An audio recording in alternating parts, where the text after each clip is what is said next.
I pledge allegiance to the flag of the United States of America and to the republic for which it stands, one nation, under God, indivisible, with liberty and justice for all. Thank you. I'll get the fine print qualifier out of the way. In compliance with the notification requirements of Ohio's open meeting law, notice of this meeting has been publicly posted and major public media has been notified.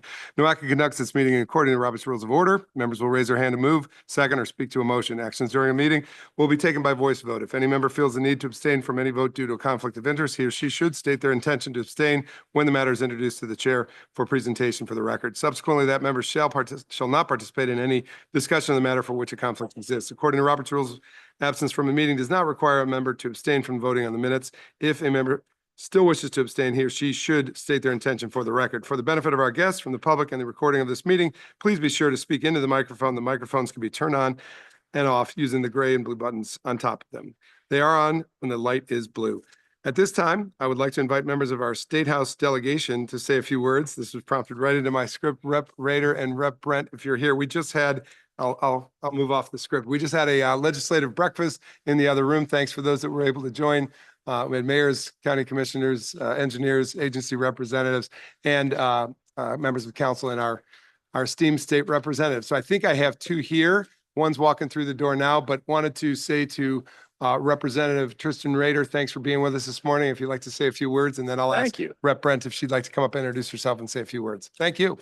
Thank you very much, and thank you, and hello to, and good morning to the board here. Good morning. I'm Representative Tristan Rader. I served on Lakewood City Council for 7 years before winning my election last year to become a state representative. I've been doing that the last 3 months, and what a 3 months it's been as we've been working through our budget. But I'll keep it really brief, let you get out to the meeting. I know my colleague here, Juanita Brandt, also Vice Chair of the Democratic Party here in the county, will say, I think, have a lot more experience and a lot more tenure than I have, just, being there 3 months. But certainly transportation has been a big topic of conversation in the state legislature. We were fortunate to have passed the budget this year unanimously, 97-0, to support, I think, a lot of our shared vision for this region.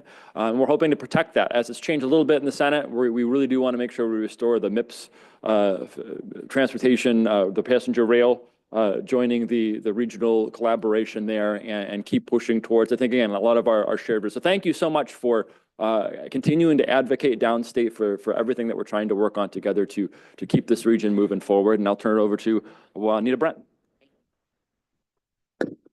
Thank you. Thank you to our county executive, our mayors, our managers, our county council people members that are here in attendance.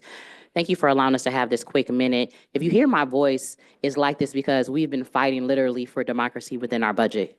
And literally fighting for democracy means that I've been yelling and screaming, sometimes running around the State House to fight for us here at local community. When we passed the transportation budget, our public transit dollars increased by a little bit, but we should not be championing for that because we still are, we have the 14th highest ridership in the nation, but 45 in the nation when it comes to funding.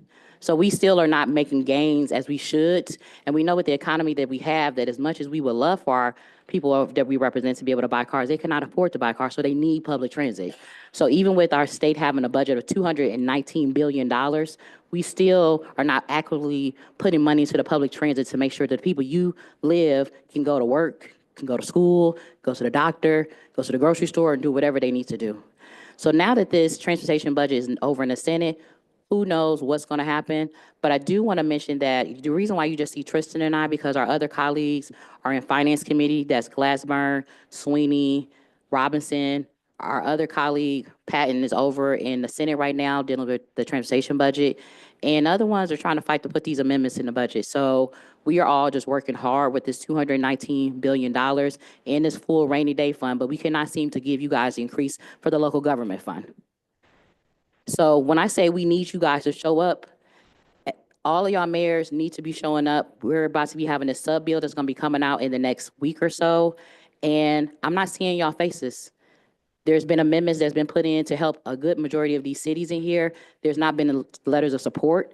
There's not been physical testimony. We have some of y'all that used to actually be at the State House, used to be staffers, used to be legislators, have been down there as lobbyists. We need to see your face. We physically need to see your face. If transportation is an issue, a Greyhound bus ticket is $17. do that times 2. We need you in all type of capacity. We are literally fighting for our communities to be sustainable. These grants that we've used to have these EV charging stations that a lot of your communities are benefiting from, which came from ODNR, we need to make sure that comes up in our next budget because we know people are buying electric cars, hopefully not a Tesla, but they are buying electric cars. And we need you to fight to make sure we have those grants. Those parks that you want to have, we want to make sure that that is available in our budget. But we need you to show up and actually come testify. Thank you to our county executive for showing up within this time period during our budget cycle. But we need to see more faces because we have to work like a fist and not a bunch of fingers. My name is Juanita O'Brien, and I just happen to be a state representative. Thank you. Thank you, Rep. Brent, and thank you, Rep. Rader. And Mayor Thomas on the point. Before we lose you, you want Rep. Brent. Rep. Brent and Rep. Rader. Just want to say, Rader, thank you guys for showing up and giving us that information. And all due respect, the mayors are here fighting as well, but I think it's important that the state reps and our state senators bring the information back to the mayors so we can know what we're fighting for. So again, we are here, boots on the ground, and we will continue to fight in our community. And if we need to show up at the State House, we will show up in mass numbers. So if we can know or have that information brought to our communities, we will show up. And that's what we have always done and will continue to do. If respectfully, if my delegation allows me to send it out to all the mayors, I will. I do send it out to my mayor. Shout out to my mayor right here. And so we call all of our elected officials and we send out emails. Oh, hey, Mayor. Okay, I didn't see. Hey, Mayor Blackwell, I didn't see you over there. So anybody who's been in my district knows that we call, we email. I even text my folks. If you've ever been in my district, I'm on my 3rd district. Mayor Brennan, you can attest. I'm an avid communicator. Sure can. Mayor Blackwell can attest. I'm an avid communicator if you've been in my district, but I don't represent everybody. So respectfully, I can only contact the mayors that are in my district. And so people have to hold that level of accountability with their own mayors of how communication goes out. But I send an email out every Monday and sometimes every Friday to my elected officials. Plus they get a phone call every week about what's going on at the State House. So when I tell you I'm on it, I'm on it. And I'm asking people to do testimony. Thank you. Thank you. One more thing. Also, would you share it with your constituents and your mayors? If you could pass that information on to other representatives to do the same. Thank you. And thank you both. I would say that just to double down on the clarion call there, the budget is active now in the House, going over to the Senate, and by June we'll be in conference committee. So definitely the time to get our word in between March, April, and May. And thank you again, reps, for being with us at the legislative breakfast, and to all who are here. I'm going to come back to the regular meeting as it looks like we have a full deck of us today. Going to need a review of the minutes of January 24th meeting. And if there are any corrections or additions, I'll take them. And hearing none, can I have a motion to approve the minutes of January 24th? All right, thank you. Moved by Michael Dever, and a second, please. Thank you, Mary Serby. All in favor? Any opposed? All right, motion is approved, and thank you very much. Again, we had a robust legislative director's breakfast this morning. Appreciated those who were able to attend, but you just heard more from our legislators, and we appreciate you. I'm going to just quickly run through committees. Just want to pause for a second and say I said it in the last meeting. So 2 occasions to comment on a celebration. Happy Women's History Month. Every month is Women's Month, but happy Women's History Month this month.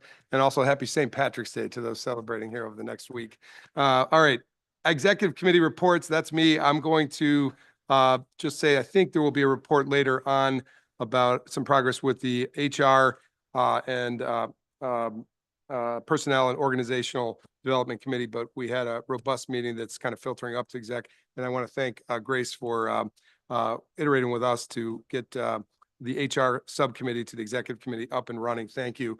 Second thing I want to just report, which isn't per se in the executive committee report, but I'm sure Grace is going to talk about it more. We did have a good set of meetings up on Capitol Hill last week on behalf of NOACA, making sure that our delegation fully understands what a metropolitan planning organization is.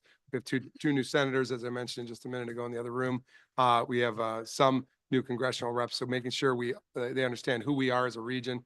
As I said, January 24th, we represent 2,000 square miles and 2 million people over 5 counties. So we want to make sure our case is heard in the State House, but also in Washington, DC. So good job on that. I know you report more on that. That's all I got in the executive committee. Anybody on the external affairs here that wants to speak? Otherwise, it's in your packet. All right. Finance and audit, Mayor Bradley. All right. Materials in the packet. Got it. Thanks, Mayor Bradley.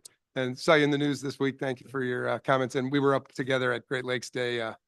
I know, big crowded room of people, but a lot of senators and congressional reps talking and some Canadian reps, but it was a good affair. We just as an FYI on that, and Grace and Bev were with us on this.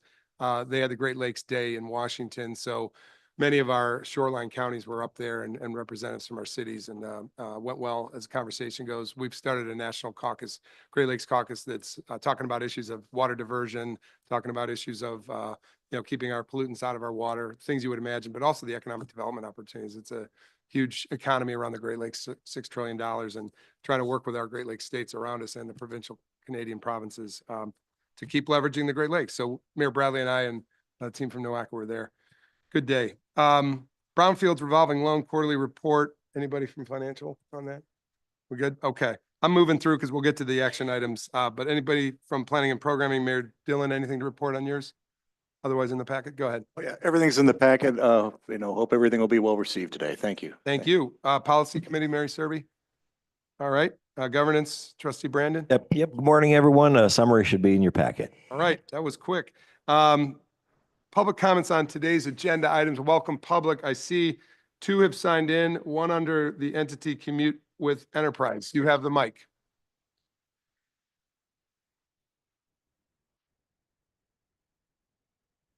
Thank you, Board of Directors with NOACA. My name is Cheryl O'Connor. I'm with Commute with Enterprise. I believe there were some communications yesterday, and I will pull back my public comment opportunity. So thank you very much. Thank you. Sue Craigie.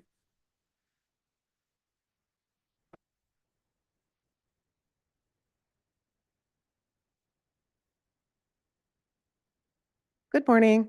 My name is Sue Krejci, and I'm back again. Some familiar face by now. I live in Brunswick, and I'm with the Homes Not Highways group, who has been fighting the interchange that is being forced onto Boston Road by Strongsville's Representative Tom Patton, who slipped an interchange by formula law into the state budget 2 years ago after Brunswick would not agree to putting an interchange onto Boston Road, half of which is in Strongsville, half in Brunswick. We had discussion at the last meeting. This is in relation to the minutes from that. As a reminder, just for those who may not be up to date, 5 versions of a Boston Road interchange were studied by a Strongsville firm in 2023. Each of them resulted in a poor/failing rating at the 82 Howe Road intersection in Strongsville. This was the whole purported reason of needing this interchange. That's the same result as doing nothing, by the way. NOACA in September authorized a $960,000 study of the area in the hopes that that would help the repeal of the law move forward in Columbus. However, Representative Patton blocked the bill from coming to the House floor for a final vote at the 11th hour in December, forcing us to start all over in the legislative process this year. And now Senator Patton is again playing games. After the bill removing the interchange by formula law and changing it to a study instead was appended to the transportation bill, Senate Transportation Committee Chair Tom Patton has removed it. During the hearing, Representative Patton actually suggested making Howe Road at Boston a cul-de-sac so Brunswick residents, along with any police, EMS, or fire trucks providing mutual aid, would not be able to utilize that road to enter Strongsville. With neighbors like this, who needs enemies? I told you at the last meeting that you can't negotiate with terrorists, and this proves that point. You gave a near $1 million study, the exact outcome Strongsville Mayor Persiak claimed in his testimony that the law was designed to force. Yet through their actions, Strongsville is saying that they don't actually want that study, and it begs the question, why? Former Strongsville Councilman Duke Southworth, who also happens to be Tom Patton's son-in-law, stated Strongsville's actual goal of making Boston Road a truck route way back in 2013. Quote, "The whole point of the Boston Road interchange is to connect it to the Fultz Industrial Parkway," end quote. They deny this, but it is a fact that Strongsville advertised sites in this industrial park with a map showing Fultz connected to Boston Road for years until they were called out on it publicly in 2023. In December, Strongsville stated that they are beginning construction on the Fultz Industrial Parkway extension, which is supposedly a cul-de-sac, but it's interesting that they are investing in infrastructure to extend the water line all the way to Boston Road. Kind of tells you that they plan on using that law regardless of what the study says, doesn't it? Representative Patton has actually said that the law should not be repealed until the study is done in 2 years. Seems like a stacked deck and a predetermined outcome to me. NOACA is the rightful arbiter of interchanges, and I thank Grace for her support of this repeal each step of the way. Moving the goalposts after their demands were met and playing the type of games Mr. Patton is playing down in Columbus just confirms that Strongsville has not been operating in good faith, as you were when you authorized this study. These kinds of shenanigans are the antithesis of the regional collaboration that is the spirit of NOACA, and consequences are necessary to stop this bad behavior. This repeal effort could go on for another 2 years without any resolution. What kind of message does it send to allow this study to move forward when Strongsville has and continues to operate in bad faith? This is wrong and it sets a terrible precedent. I ask you earnestly and urgently, please cancel the study. Thank you. Thank you, Ms. Krejci. That is the balance of our public comments that persons who signed in to make public comment today. So thank you. And if you're here and didn't sign in, please get your comments to our staff. Just a quick show of hands and who's here new today that hasn't been to a NOACA around the board table. Want to introduce yourself? Thank you, Commissioner. Anybody else? Okay. Wait, I got, and thanks for representing, Angela. And I do want to mention Callie Mersman became the Cleveland Planning Director, I believe, since our last meeting. Was a board representative from the mayor's office, but now planning director with her seat on the board. Congratulations.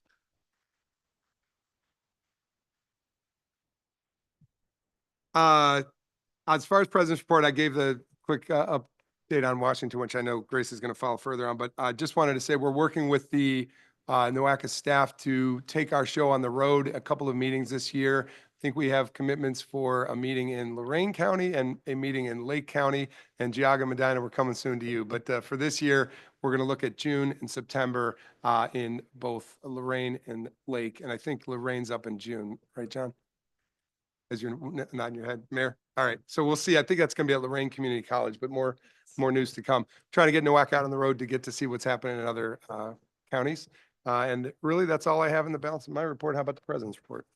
Great. Thank you so much. I will try to keep this brief in the spirit of moving this meeting along and making it more efficient with communications and outreach. The NOACA in the News is now in your packet. So we have the articles as well as the links to them in the packet, so I won't go through them this morning. However, there is one that I do want to bring to your attention just because of the topic, and that's the transportation budget eyed for e-check workaround. Just recognizing that that I did go to Columbus and I did speak on House Bill 54, and really the legislation would relieve Ohioans from compliance with the e-check program. Although it is supposed to be an alternative, we're concerned that the process will be really a way for people to skirt getting the e-checks. And so we're just wanting to make sure that if there is an alternative process, that it has more guardrails around it. And so just wanted to bring that to your attention. Legislative and funding issues, as the president said, we went to Washington March 4th and 5th. We had a number of meetings on Capitol Hill with members of Congress or their staff. We talked about funding freezes. We talked about projects and grants. We talked about the reauthorization of the transportation legislation. We did meet with Representative Chantel Brown's staff, Representative Dave Joyce, Representative Marcy Kaptur, Representative Bob Latta, and Representative Max Miller.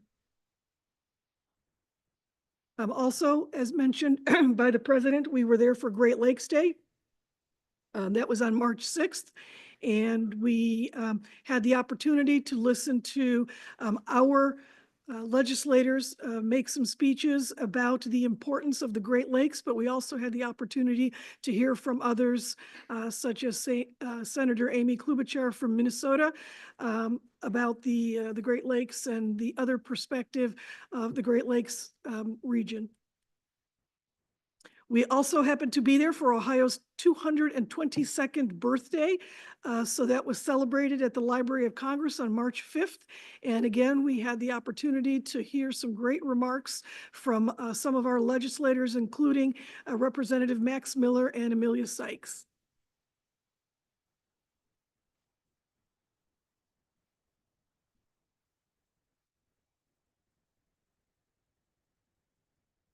We've submitted testimony at several recent State House hearings on pending budget bills. So in addition to going in person, we also send testimony on behalf of NOACA for issues that are important to us and that are represented in our legislative agenda, particularly safety, passenger rail, transit funding, E-check, brownfields funding, transportation revenue, and the interchange policy.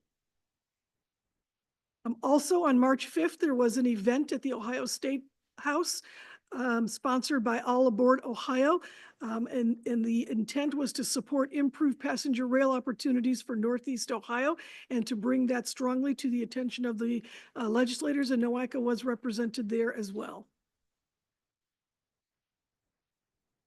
The I-71 Boston Road interchange requirement, we heard in public comment this morning about the concerns that the residents of Brunswick have over the current legislation. It was enacted in 2023. In the last transportation budget, there have been bills to repeal it, and it was nearly achieved last year, but it was not in the as the speaker spoke to this morning. But at this point, we now support repeal through pending biennial transportation budget. So it was added, a repeal was added in the Ohio House. Unfortunately, it was removed in the Ohio Senate. We are hoping, as discussions continue, that it will be reintroduced or addressed in the biennial or in the omnibus. And we know that the budget must be finalized by the end of March. So we are working very hard and working in partnership with the Senate President's office to ensure that we can all come to some consensus on this very important issue.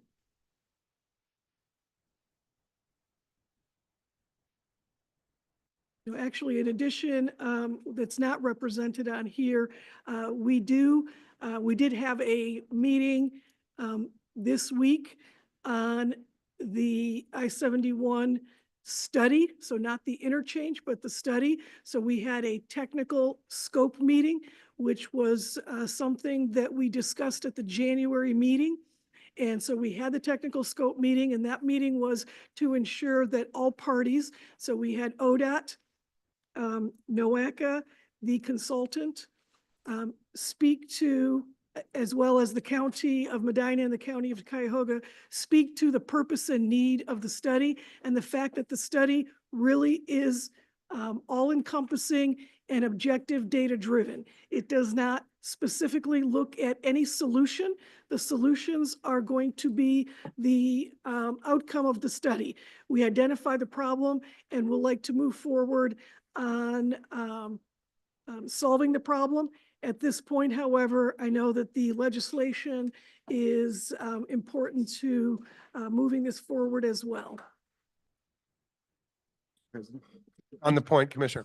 Just had just a clarifying question on that. So the technical meeting that happened, that wasn't, the study itself hasn't had a kickoff meeting yet. There hasn't been any launch of the actual study, or would that be considered the beginning of the study process? So normally the kickoff is the beginning of the study process.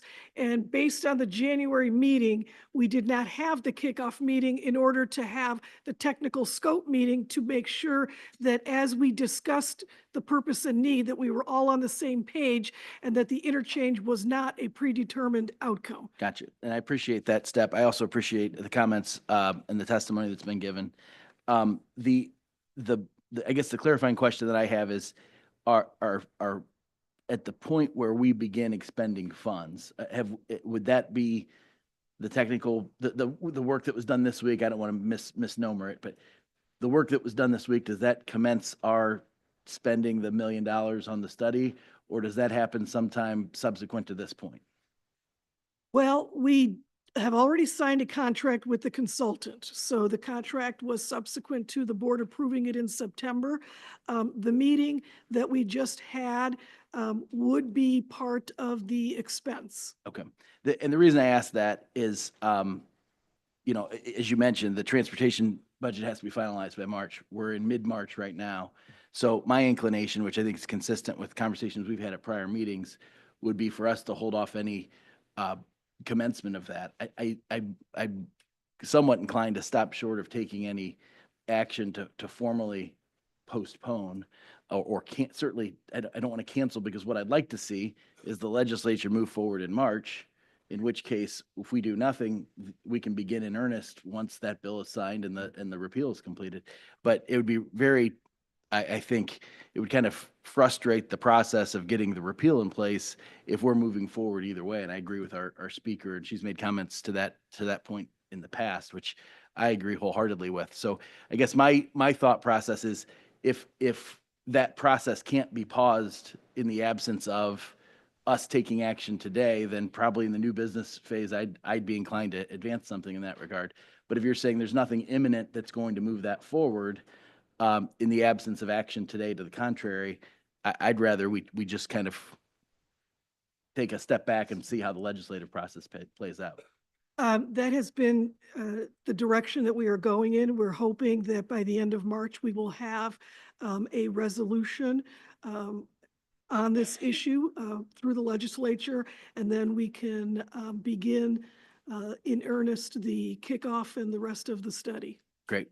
I think that's a great approach that can accomplish what we need it to. And because no matter the amount we've spent, if we're here in June and it hasn't advanced and we haven't suspended it, I'm going to be pounding the table trying to do that, because I don't think we can move forward in the absence of repeal with a study that arguably is being done in bad faith. So. Well, the importance of doing the study is to demonstrate that NOACA is in fact a neutral party, and that we are approaching this without any predetermined outcomes. And with the legislation in place, it does taint that process. It suggests that an interchange is more important as an alternative than perhaps others. Right. And we're completely aligned on that. And I think this room has been throughout the process, but I wanted to clarify that, because that was consistent with my understanding of where the process was. So I appreciate your clarification. Thank you, Mr. President. And thank you, Commissioner. I appreciate your collegiality on this, and I think it's going to naturally take its course, as you guys said. Anybody needs interpretation on that, please see these two. So thanks. All right. Next, we have within our overall work program, a couple of things that we have accomplished over the last 2 months since our last meeting. We have participated in Access Ohio's 2050 Steering Committee, and I know we have an agenda item on that, so I won't go into any detail on that. We've testified before the Ohio Senate Transportation Committee on the biennial transportation budget. We participated in downtown Cleveland's corporation meeting. We participated in Team NEO's ED Now conference in North Canton. And we had, as we stated earlier, the meetings in Washington on the 4th through the 6th. And we have participated in the Ohio Association of Regional Councils special meeting on March 7th, which is also a legislative issue.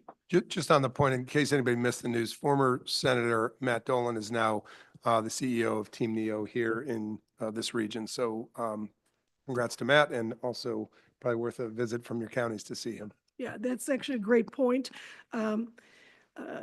Matt Dolan, when he was in the legislature, was a tremendous help to NOACA.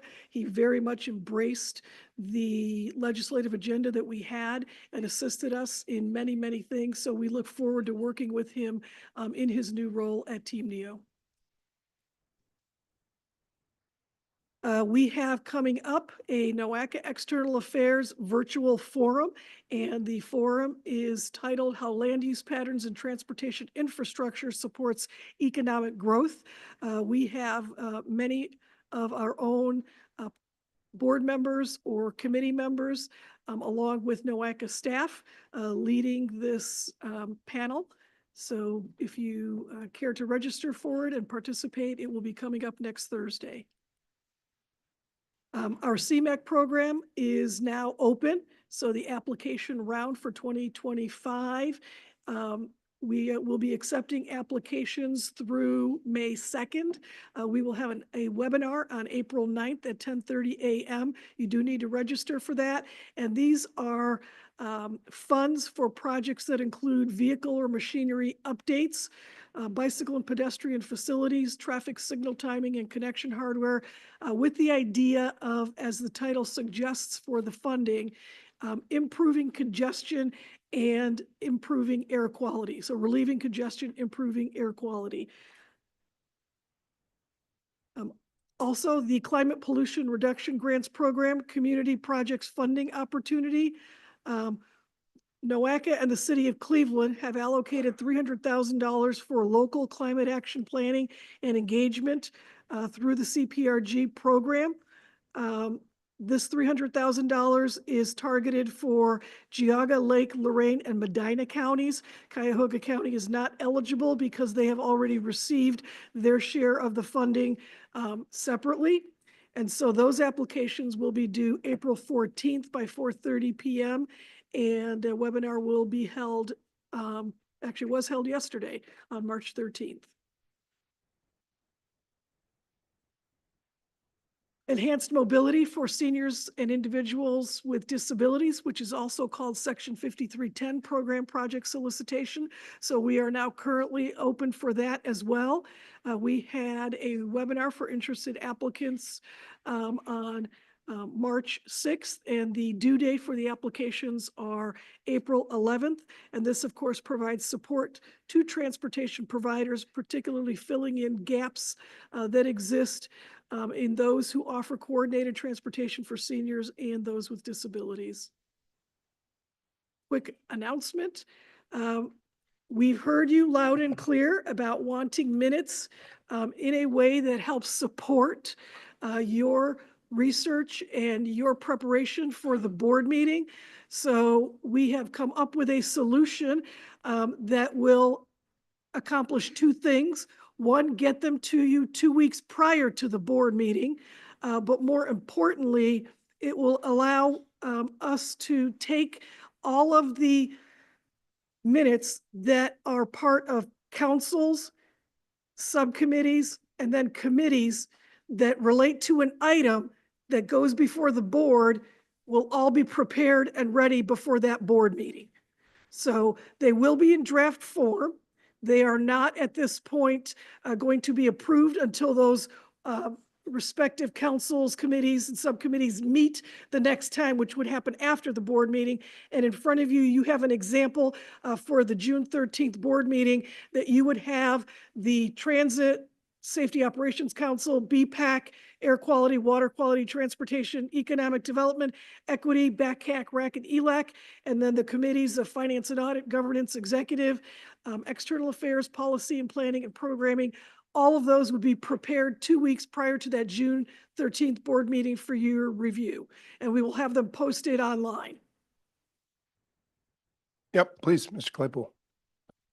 Does that, Grace, also include presentation material? Because it'd be very helpful to see the presentation so that you can generate questions and so on and so forth prior to the meeting. It does not include presentations. These are minutes from the prior meetings. Yeah, I would suggest it'd be very helpful for board members. I don't know how much agreement I'd have around the table to see any presentation material prior to the meeting, because then it helps with understanding what's coming and be able to generate questions. Okay, thank you for that suggestion. We will look into Yep, it. I mean, I know it would be absolutely. challenging for staff to do that, but we'll look into it and see if it's possible. This also was challenging, but after many months of trying to figure out how to put the puzzle together, we did. I always also think about the acronym encyclopedia for BACRAC, CAC, and ELAC. I need that too. But thanks for that suggestion. We'll take it up. And then the next board meeting, as the president has already stated, will be in Lorraine at the Lorraine Community College Spitzer Conference Center in Elyria. Thank you. And thank you to our partners, both in Lorraine and Lake, for taking us in June and September. Grace, do we go right to executive committee here and we're trying to catch up with? We do. All right. Yep. So we've got, you want to entertain resolution Yeah. 07? We're gonna have resolution 2025-007, fiscal year 26 overall work plan and budget presented by Grace, Ronnie, and Deb. Yeah, so this is the beginning of our action items, and it's resolution 2025-007, the overall work program and budget. The overall work program represents NOACA's annual staff work plan and budget. Many of you view it as your operating budgets in your own communities. It is equivalent to the Unified Planning Work Program, or the UPWP, at the federal level, and is consistent with both federal and state regulations. It is in development and consideration of NOACA's goals and the board's strategic direction. This is also the opportunity for us to thank NOACA staff. NOACA staff does an outstanding job with all of the items in the development of the OWP, but even more so the actual execution of the items throughout the year. So I do want to give a round of applause to the NOACA staff for all the work they do throughout the year to bring the OWP to fruition.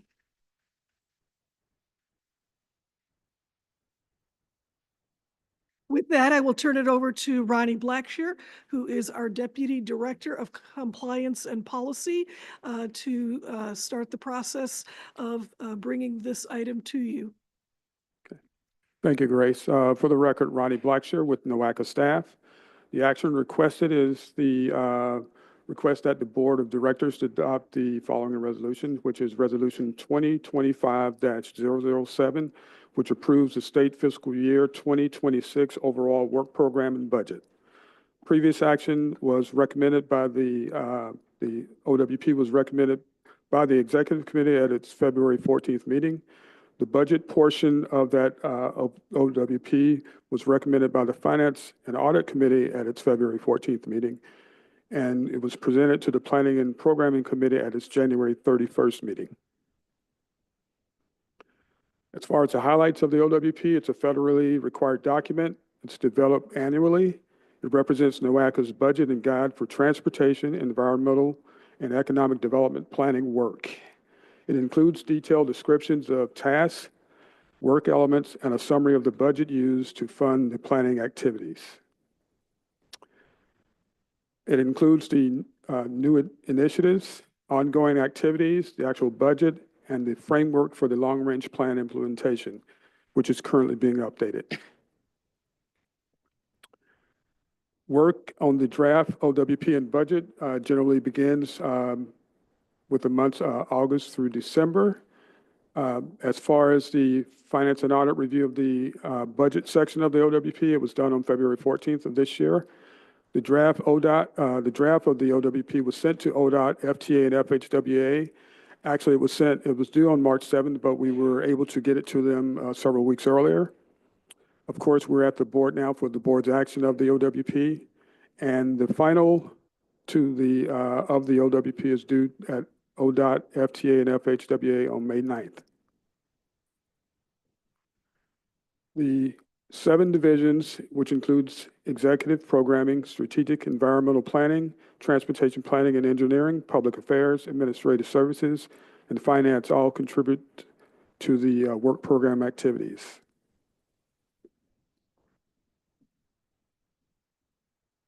At this time, I'll turn it over to Ms. Deborah Wardell. Thank you, Ronnie. Good morning. I'm Deb Wardell. I'm the Finance Director here at NOACA. A breakdown of the proposed fiscal year 26 budget can be found in the board memo in your packet, and a very detailed breakdown throughout the fiscal year 26 OWP document. This morning, we just want to take a top-level look at the proposed budget, considering some of the important numbers and trends. NOACA's operating budget is projected to increase by 23%, which is equivalent to $6.1 million over the fiscal year 25 budget.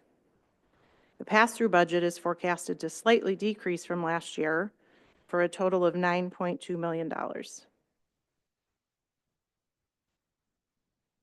The standard budget assumptions have remained unchanged, with authorization for 47 staff members, the opportunity for a 3% total merit increase for staff members, and a health insurance cost increase of 4.5% for the first 6 months of fiscal year 26, which equates to roughly $25,000. In order to fund NOACA's fiscal year 26 budget, revenue sources have also increased by over $6 million. Federal funds have increased from 75% in fiscal year 25 to 93% in fiscal year 26. A more detailed breakdown of the federal grant sources reveals that FHWA is the largest anticipated contributor in fiscal year 26.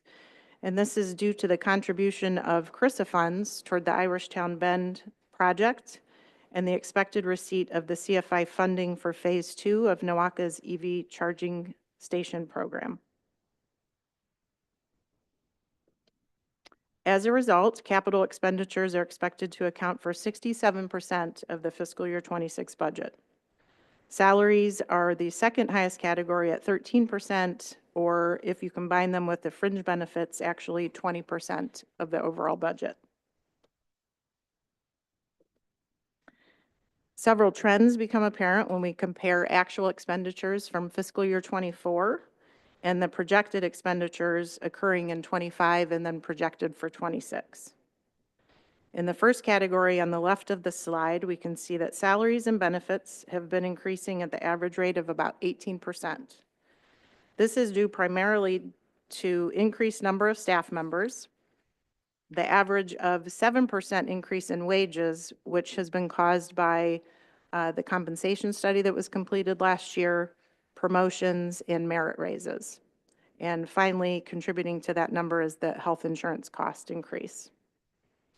Under contractual services, costs are budgeted to decrease by 13% next year. And after anticipated rise in occupancy and operating expenses in 25, expenses are expected to normalize in 26.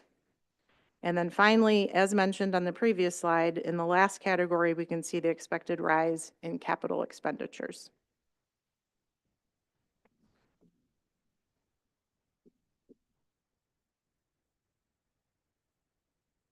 Okay, the next steps is the public comment, which is open until, was beginning at February 7th until today. Final version of the OWP is due to ODOT, FTA, and FHWA on May 9th. As far as the action is the approval of Resolution 2025-007, which approves the state fiscal year 2026 overall work program and budget. We'll stand for any questions. Oh, okay, any questions? Question, Mr. Claypool. Given that we have a new president, new administration, and that new administration has different views from past on climate change, things like climate change and DEI, I don't know that a lot of the impacts are going to trickle down for a while to our organization, but what's the projection? Has anybody reached out to ODOT to find out what the future impacts are going to be and if adjustments are necessary now? When we look at that 93%, it's a relevant question. John, I don't want to put you on the spot, but from ODOT, any comment on the point? So Federal Highway's not provided us. I checked a little while ago, but last time I checked, Federal Highway hadn't provided any guidance or direction on any of those quite yet. Grace? Yeah, and certainly there are just a few things in the budget that deal with issues that the executive orders have asked us to stop working on, and we'll bring those to the committees for their discussion. And certainly we can change the budget should that happen. The largest single item in the budget, which is of concern based on the new administration in Washington, is the $15 million for the EV charging stations. So EV charging stations are specifically outlined in an executive order, although there are currently lawsuits that are challenging that, and we won't know definitively where we're going to be several months from now. We have I think pretty good assurance that that program will be impacted, so we may need to come back to the board to remove that program from the budget. Mary. Thank you. That was one of my questions, was just the big chunk of federal funding and how that's going to affect projects, and I know we're all kind of waiting to see. The other thing I just wanted to mention, I know that there's an HR committee being established, and so part of the OWP is the staffing, and so I think we've talked before about an org chart of actual people, kind of looking through all the programs. We're missing some project managers, we're missing some senior positions or others. And so just, I guess, an effort on filling those vacancies so that those programs are fully staffed. The one that really struck me, I think, was the safety. And that's going to be a big issue. And we're missing a project manager and a couple other key positions in those, in the OWP. So working through that with HR to make sure we're fully staffing those positions to make sure those programs go forward. Thank you. Good point. Yes, Sarah. Hi, just a question about the CFI funding that was mentioned, the $15 million. Does NOACA currently have a signed contract with the federal government for those funds? Very good question.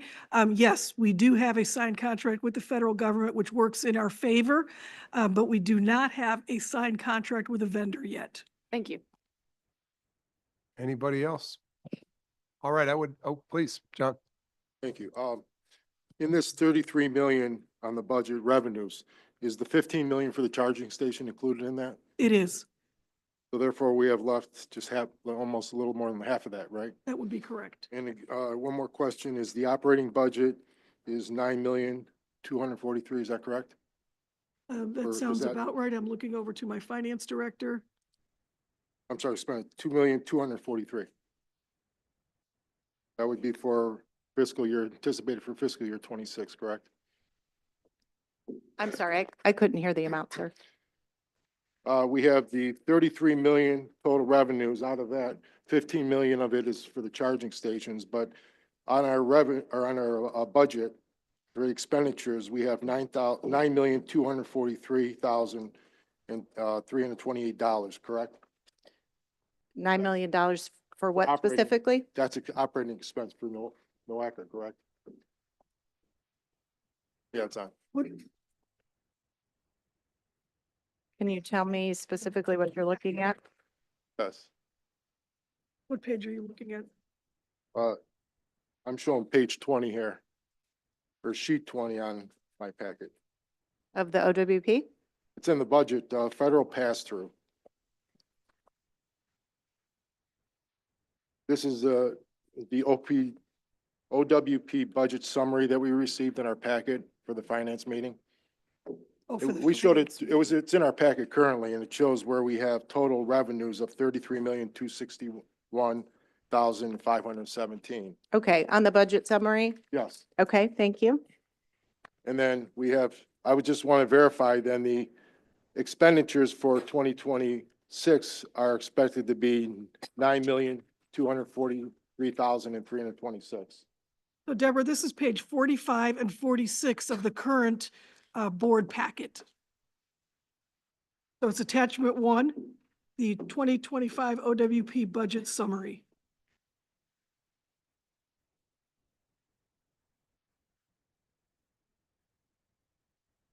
Thank you. I have the document, but I'm not seeing, oh, I see. I'm sorry, you're looking at the pass-through, sir? That's the Yes. pass-through budget? Part of it Not the has a operating pass-through budget? in it, yes. Yes. And then again, but that leaves us really only about 4 million for other projects then for the rest of the year, correct? No, the 15 million is basically all of our grants are in and out. So if we don't receive the 15 million, we're not spending the 15 million. And I so those understand that. expenses are removed from the budget. Right, but then we're left with about $18 million. And out of that, half of it goes to our operating expense. So we only have less than that to left over for grants, correct? I'm I think understanding I think that. I understand the question now. No, this is just the operating budget. So this does not represent the capital budget for the organizations that we support with grants. This is the capital budget for NOACA. So the dollars that we spend either on the building, which is capital, or on EV charging stations, which is capital, those kinds of projects.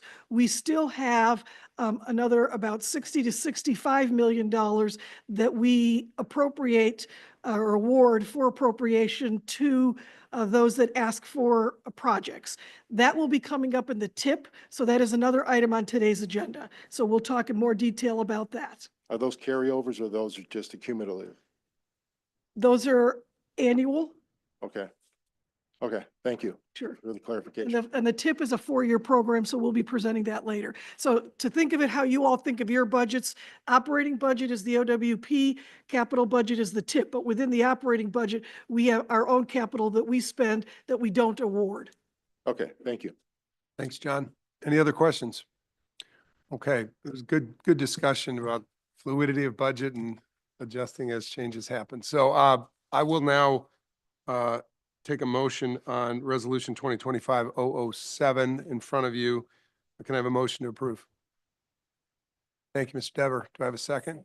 Second, thank you. Mayor Thomas, any other further discussion? John?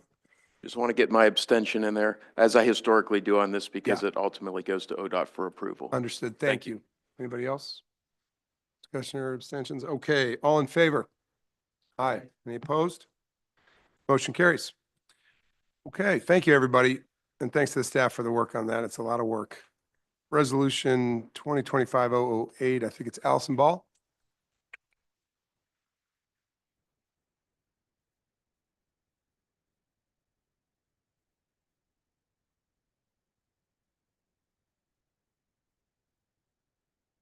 Good morning. I'm Allison Ball. I'm the grants coordinator here at NOACA. And this morning, we are requesting that the Board of Directors adopt Resolution 2025-008, which is the Regional Strategy for Coordinating Funding Opportunities Update for third quarter state fiscal year. And we refer to that as a strategy. And the previous action for this was the Executive Committee recommended this action at their meeting on February 14th.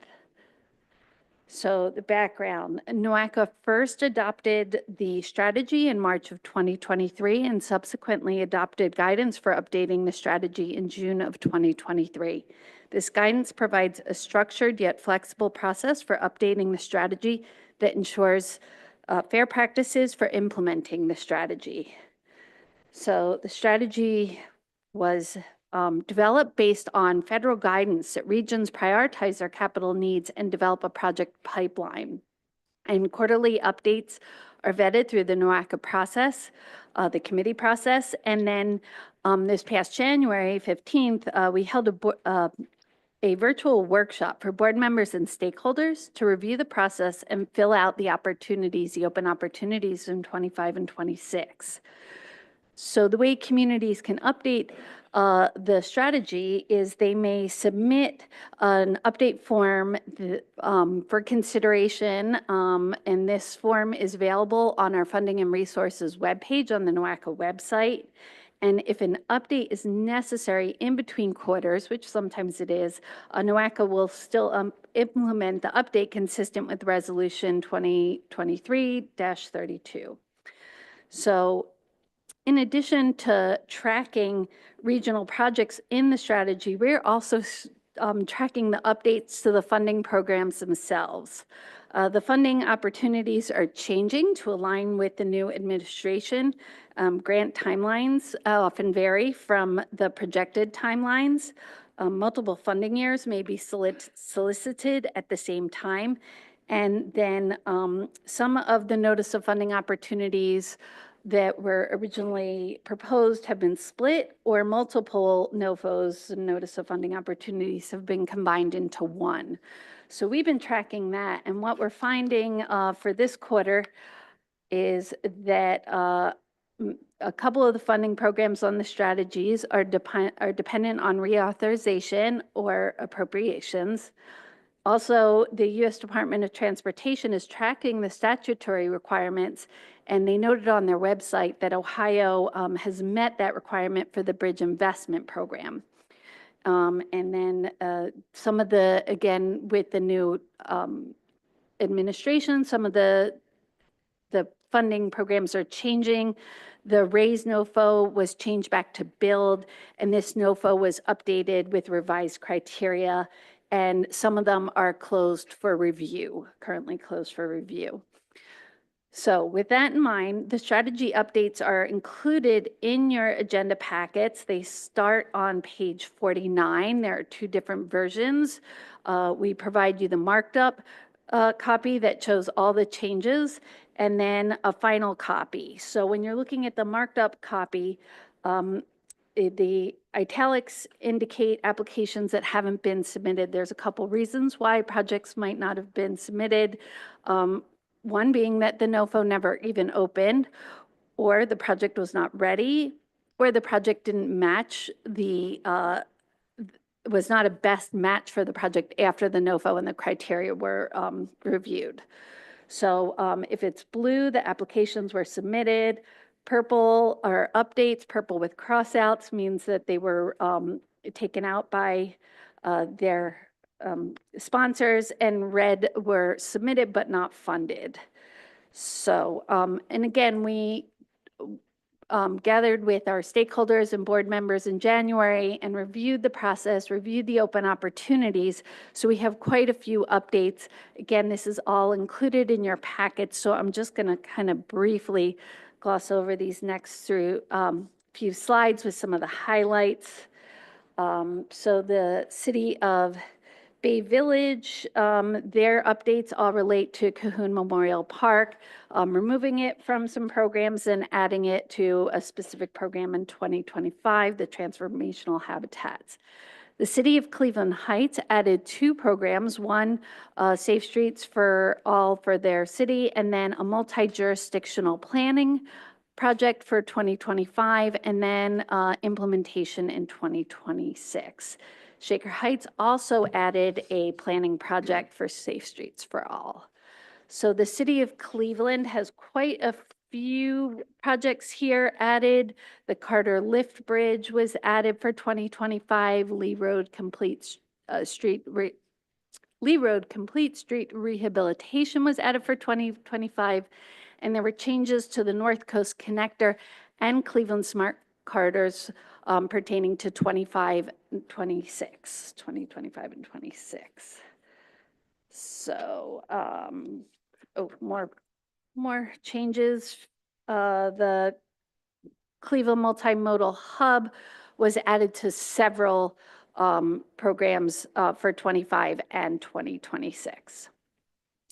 So Cleveland Metro Parks submitted several changes in regards to their Cheers program, moving it from different funding years and adding it to 25 and 26, particularly to Great Lakes Restoration Initiative and the Transformational Habitat. They also added implementation for their East Side Raised Trails construction in either 2025 or 2026. The Active Transportation Infrastructure Investment Program does need to be reappropriated or reauthorized. Cuyahoga County moved some projects and added the Hilliard Road Bridge replacement to 2025. The Veterans Memorial Bridge subway level enhancements was moved from 25 to 26, as was the Lee Road construction. And then Greater Cleveland RTA moved many of their projects from 26 to 25, and they added a project, the Triscuit Garage Roof, which was included in the project descriptions. So next steps. So those are a lot of the updates this quarter. So basically, we're following guidance from our federal partners, U.S. Department of Transportation, US EPA, NOAA on the existing programs and guidelines, and the staff will continue to collaborate with partner communities and organizations to ensure project applications are submitted. We update the funding resources webpage on a regular basis, and we are continuing to update the strategy for calendar year 25 and 26. So today, we're just asking for approval of Resolution 2025-008, which approves the regional strategy for coordinating funding opportunities for the third quarter of state fiscal year 2025. Thank you, Allison. Can I have a motion to approve regional strategy and coordinating funding? Thank you. Thanks, Mr. Dever. Second, Serby, thank you. Any discussion? Please, Skip. Yeah, that's right. I have a curiosity, and I would appreciate your patience. I'm seeing the funding for a lot of these projects, and keep in mind, we got a lot of priorities, a lot of potholes out there, roads that could be fixed, bridges could be fixed, so forth. And I'm seeing a lot of charging stations. And I'm kind of curious, has anybody assessed these charging stations to see what their utilization is? I know I have a hybrid. I see the charging stations all over, but I never see anybody be plugged in. Are we spending this money wisely, and could we not be spending it better elsewhere? I'll go to Grace for that. Yeah, so at this point, we have installed in our first charging program outside of the $15 million program, about half of them. I think we've got about 25 of them installed. They are being utilized. We have reports that can be generated based on data that is collected at the point of sale. So we certainly could bring that information back to the board as soon as they are all up and running. It'd be interesting to see what the data is on that, because Okay, well, thank you. I mean, I Others? could tell you anecdotally, we just heard from the city of Parma, who just had theirs installed less than 2 weeks ago, that they've already had 47 folks come and charge their cars. Others? Question, Mary? Yeah, I just had one question. Allison, thank you so much for this effort. I know keeping track of where the funds are and where these projects are is an everyday task. I guess one question maybe for Allison and just for information. We are sending a joint letter to elected officials with City of Cleveland Heights, Cleveland, Euclid, Rocky River, Independence, and then County Planning Commission with support from the county. We all received SS4A grants last year. None of us have a signed contract for those projects, and so we're writing to urge that those get advanced and, you know, hopefully push things. I know it's a waiting game, but I guess to Allison, you know, how best do we update this form? The Cuyahoga County Planning Commission was awarded Safe Streets for All for a countywide comprehensive safety action plan. So does that go in as, I mean, all the different cities that were awarded, do you want that update for each one of those for 25, 26, or how best should we amend that? That wasn't reflected? That I they don't were think we maybe awarded? sent it in. I think I'm just trying to figure out how best to showcase in this table without having 50 lines, you know, for everybody who was awarded. So I don't know how best to show that for future years. And, you know, fingers crossed we actually get the funds. We'll give that some thought about how to represent not only something like the SSA where there were multiple grant recipients, but there were a couple of other situations where it was not the project application was not reflected on the strategy, but yet they applied and were awarded. So we'll give that some thought and come back to you. Yep, and I would keep encouraging you to talk to your congressional and Senate delegation. We've had good success from Cuyahoga County working with a broad coalition from Joyce all the way over to Captor, and also our Senate team. I was with Painesville in Washington last week and successfully secured a grant that we thought we had, and we got it back. Anybody else? All right, I've got a motion from Dever and a second from Serby. Without further discussion, all in favor? Any opposed? All right, hearing none, motion passes. Thank you. We're going on, we've talked external affairs. Councilwoman House Jones, if no further report, good. Okay, same with governance, please. Thank you. Thanks for the mic assist there, Mayor Black. Thank you. Hold on. I'm gonna come back, but And, it's, and while yeah, go. Councilwoman House is going out, Mayor Brennan, anything to report on your committee? It says no items on, Got it, remember. I'm sorry, Trustee Brandon, governance. Jeff, anything? We're good? Okay, back to Councilwoman. Yeah, so just if anybody is interested, external affairs, virtual forum, how land use patterns and transportation infrastructure supports economic growth. It will be on March 20th at 12 o'clock PM. So hopefully you got it in your email, and if not, encourage other people to attend and participate. Thank you. Thank you. And to all the committee chairs, thanks for chairing. I think we will go to Resolution 2025-09, Procurement, Transportation, Economic Development. This to Grace and Lindy Burt. So this is for the Transportation for Economic Development Initiative, which we call TEDI for short, for the Aerozone District. TEDI is the nomenclature for a program that we developed, and this is the pilot, to seek to improve and leverage local and regional multimodal transportation systems to incentivize development and foster long-term economic growth. So it's essentially taking the transportation framework and ensuring that transportation improvements support and initiate economic growth. This is for the Aerozone area, which is, I believe, 8 communities around the airport and around NASA. And at this point, I will turn it over to Lindy Burt, who is our procurement officer, to talk about the procurement. Thank you, Grace. Good morning. I'm Lindy Burt, Director of Administrative Services. The action being requested for this item is that the board approve Resolution 2025-009. This would authorize the Executive Director to enter into a contract with American Structure Point to conduct a Transportation for Economic Development Initiative study of the Aerozone District.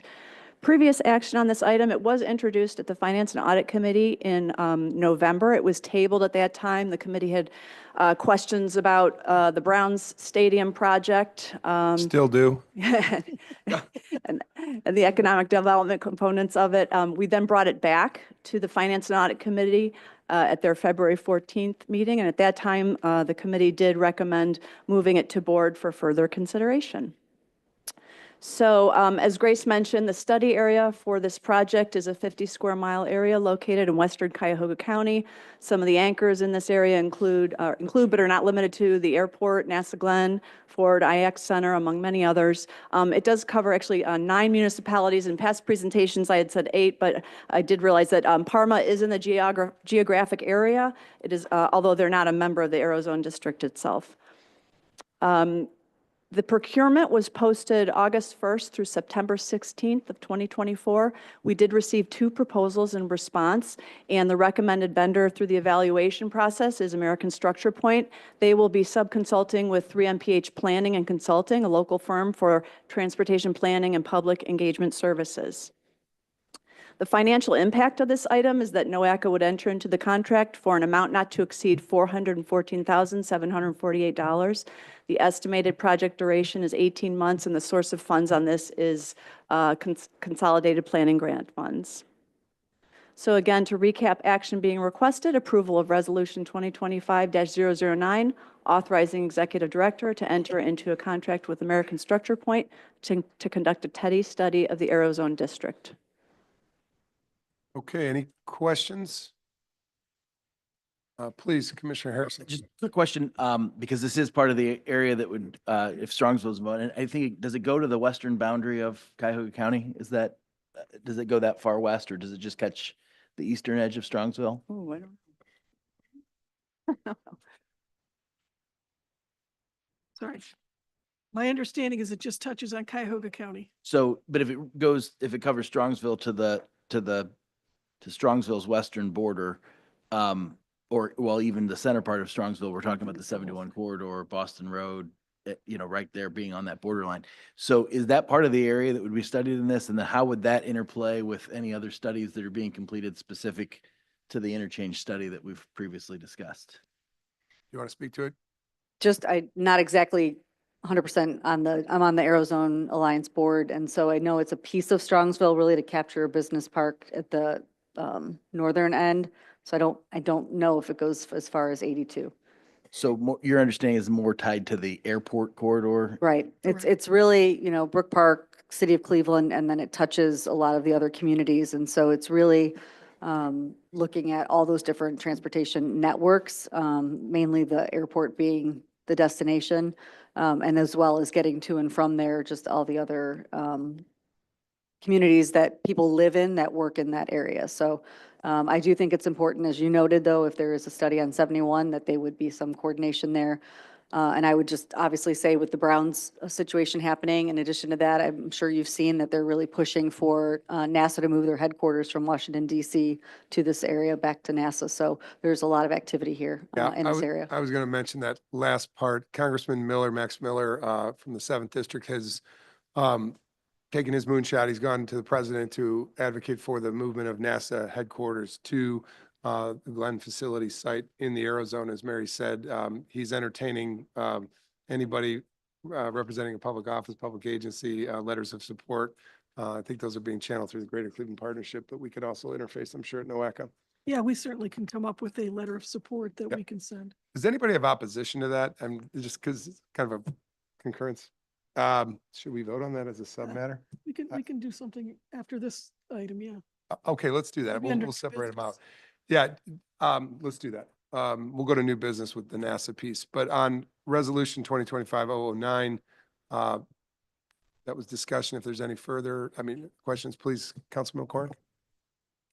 Thank you, Chair. And specific to this resolution, and maybe we'll talk about this in 2 minutes, but does this funding and resolution contract allow the space to contemplate, a repositioning of NASA? Does this do we feel good that this contract, this dollar amount, this resolution allows the space, again, I know it's a conversation at this point, but it seems like it's a serious conversation, so. The answer is yes. Okay. Yes. Yep. Pretty large geography and yes, please, Sure. John. Yes, while the intention behind this study is to guide transportation improvements that foster economic development, I have significant concerns about the potential conflicts, redundancies, and inefficiencies, especially given the future expansion of the Cleveland Hopkins Airport and the possibility of a new Cleveland Brown Stadium within the study area, and now with maybe potentially NASA. Both the airport expansion and potential stadium project will require their own independent, large-scale impact studies. If these projects conduct transportation impact assessments separately, how will Teddy ensure that its recommendations will not be overwritten or rendered obsolete? The risk here is duplicative spending, funding Teddy's recommendations only for them to be superseded by these larger project studies. Teddy is being funded through NOACA's Ohio Consolidated Planning Grant, but both airport and stadium will likely have their own funding from federal, state, and private sources.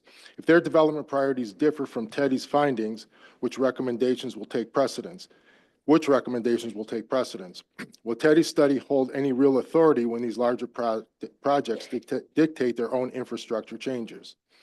Teddy's aim is to improve multi-modal transportation in the region, yet airport expansion will increase cargo and passenger traffic, while new Brown Stadium will create high-volume, event-driven congestion. If these projects move forward after Teddy is completed, how will Teddy's recommendations avoid clashing with their traffic and transit needs?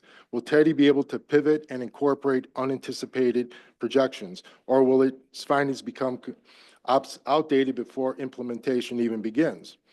Teddy's is designed as an 18-month study, yet the airport expansion and stadium planning will unfold over several years. If Teddy concludes before these projects are finalized, their plans is the recommendations that will be based on outdated assumptions. How does NOACA plan to continually update Teddy's findings when these larger projects take place? The Cleveland Airport Authority and City of Cleveland and Cuyahoga County and private developers will all have a role in these major projects. How will NOACA ensure that Teddy is not conducted in an isolation for only its recommendations to be ignored in favor of decisions made by higher priority stakeholders? We cannot afford to move forward with a study that risks becoming irrelevant in the face of larger, well-funded projects. This must be coordinated, evolving process, not a static report that fails to adapt with the region's changing landscape. I urge the board to pause this final approval until there are formative collaborative agreements in place with all the key entities that ensure Teddy's findings are meaningful, adaptable, and actionable. Therefore, I make a motion to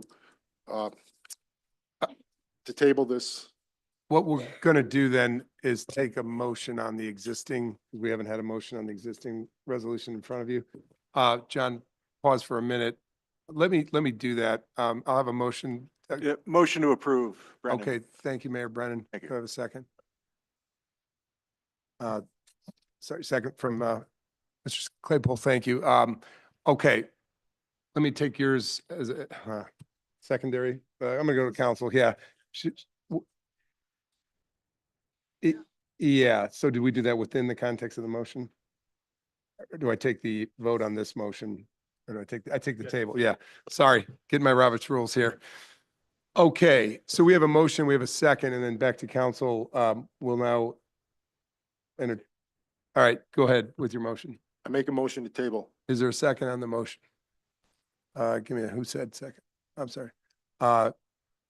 Did you second? You second in the first, you second in both of them? All right, okay, that's fine. Okay, so just clarifying. Zigzag, zigzag. All right, thank you, Mr. Claypool. We have a second. Council, which do we vote on first? The table motion? All right, so do we want to do this by roll call? Do we? Start with that. Let's start with, the suggestion is start without it. Discussion. All right, discussion on the motion to table. Anybody? Yes. Hi, Mayor Please, Bopes. Mayor Bopes. Rocky River. Grace or staff, could you respond to the concerns? Yeah, thank you, Mayor. I'm going to make a comment on it. I'm going to ask Grace to comment, but our consultant is here as well from Structure Point. I hope this hasn't confused you, but I'm going to just say to Mr. Mayor, thank you. Presume those comments, did those come from Commissioner Pleshnik? Because we can enter them for the record. Are those from you or those from? They're from me. From you? Okay, from John Merritt. So thank you to that. One thing I want to say is my hope, this is just from a county representative from Cuyahoga County speaking, is that a multitude of land use possibilities for the 180 acres adjacent the airport, which was only one of two of your issues, is that this study, Teddy study, is actually contemplates a multitude of land use, not just a single land use. I have a belief that the spirit of this study will do that. But you also talked about the NASA site, which we can talk about further. Go ahead, Grace. Yeah, I think the way to look at this, again, first of all, it is a pilot. So some of the areas that you're questioning are areas that we will address. And so I think the way to look at this is that it will support some of your concerns in terms of trying to, I guess, let's see, the better way to say it is your concerns are very valid, but I think the study will address them. And the idea is to be able to use this Teddy study like a TLCI. And TLCIs are done throughout the 5-county region, regardless of other studies that are being looked at, because they're addressing a specific issue within a specific footprint. And that's how we're looking at this. They will work in tandem or, in collaboration with the folks that are doing other studies. The airport expansion or the master planning work, NOACA was part of that. So we did provide input into the transportation infrastructure for the airport master plan. So we are aware of that and we'll work in tandem with the city. And I think the other thing to state is the size of the footprint is, as President Ronayne said, nearly 180 acres. But yet the Browns component of it is only 1 acre and the airport a few more. So we really have a lot to look at. And this actually is perfect timing for the NASA question. But the consultant from American Structure Point is here perhaps to better answer the question on how they will address the issues. Hi, my name is Cynthia Peck, and I am with American Structure Point. I am the Regional Services Director here in the Cleveland office for our company. And I'd like to address the question again. Like Grace said, it is a very valid concern. We don't want to waste any taxpayer money at all. And the Teddy study, it's important to note, does cover, as Grace said, a 50 square mile area. And the Brown Stadium is less than 1% of that area. And each other expansion or development that you stated is also just a very small part of the overall zone. The whole point of the Teddy is to develop infrastructure that will help aid economic development.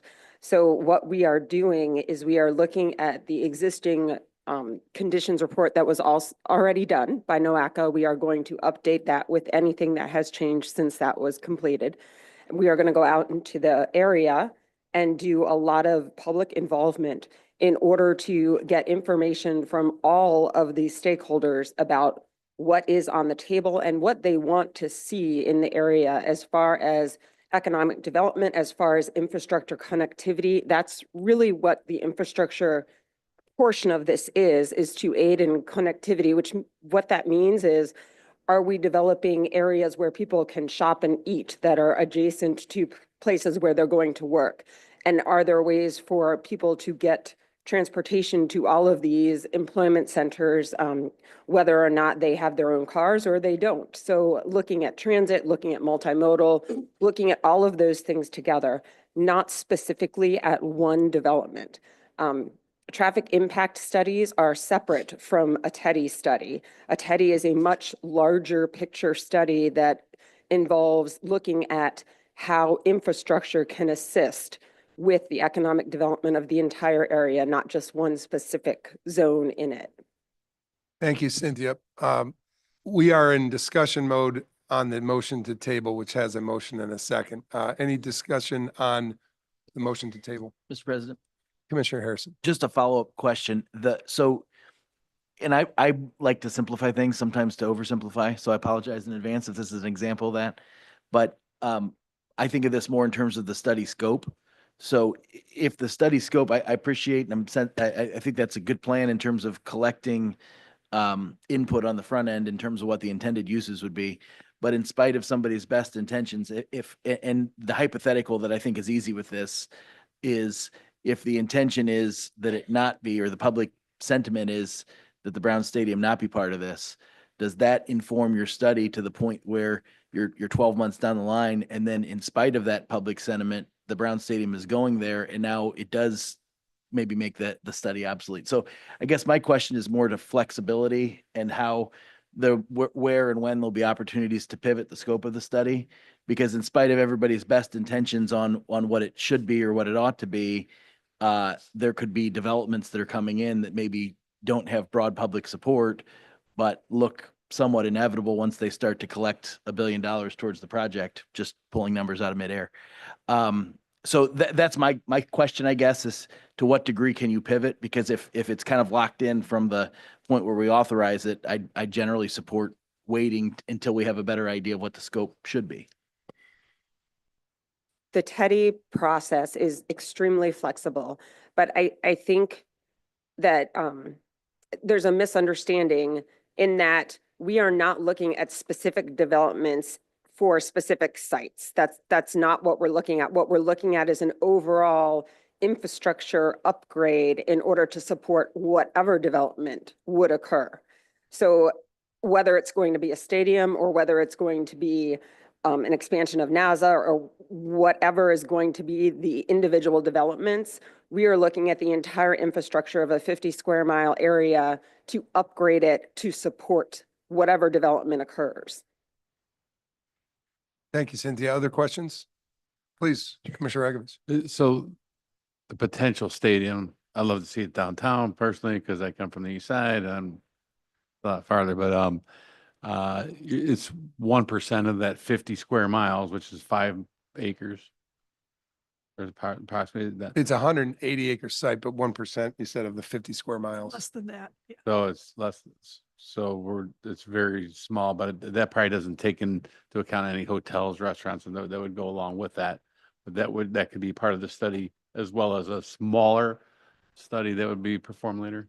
Yeah, and as we mentioned last time we discussed this at the committee level, we are working with the Browns to evaluate traffic conditions at the Brook Park site.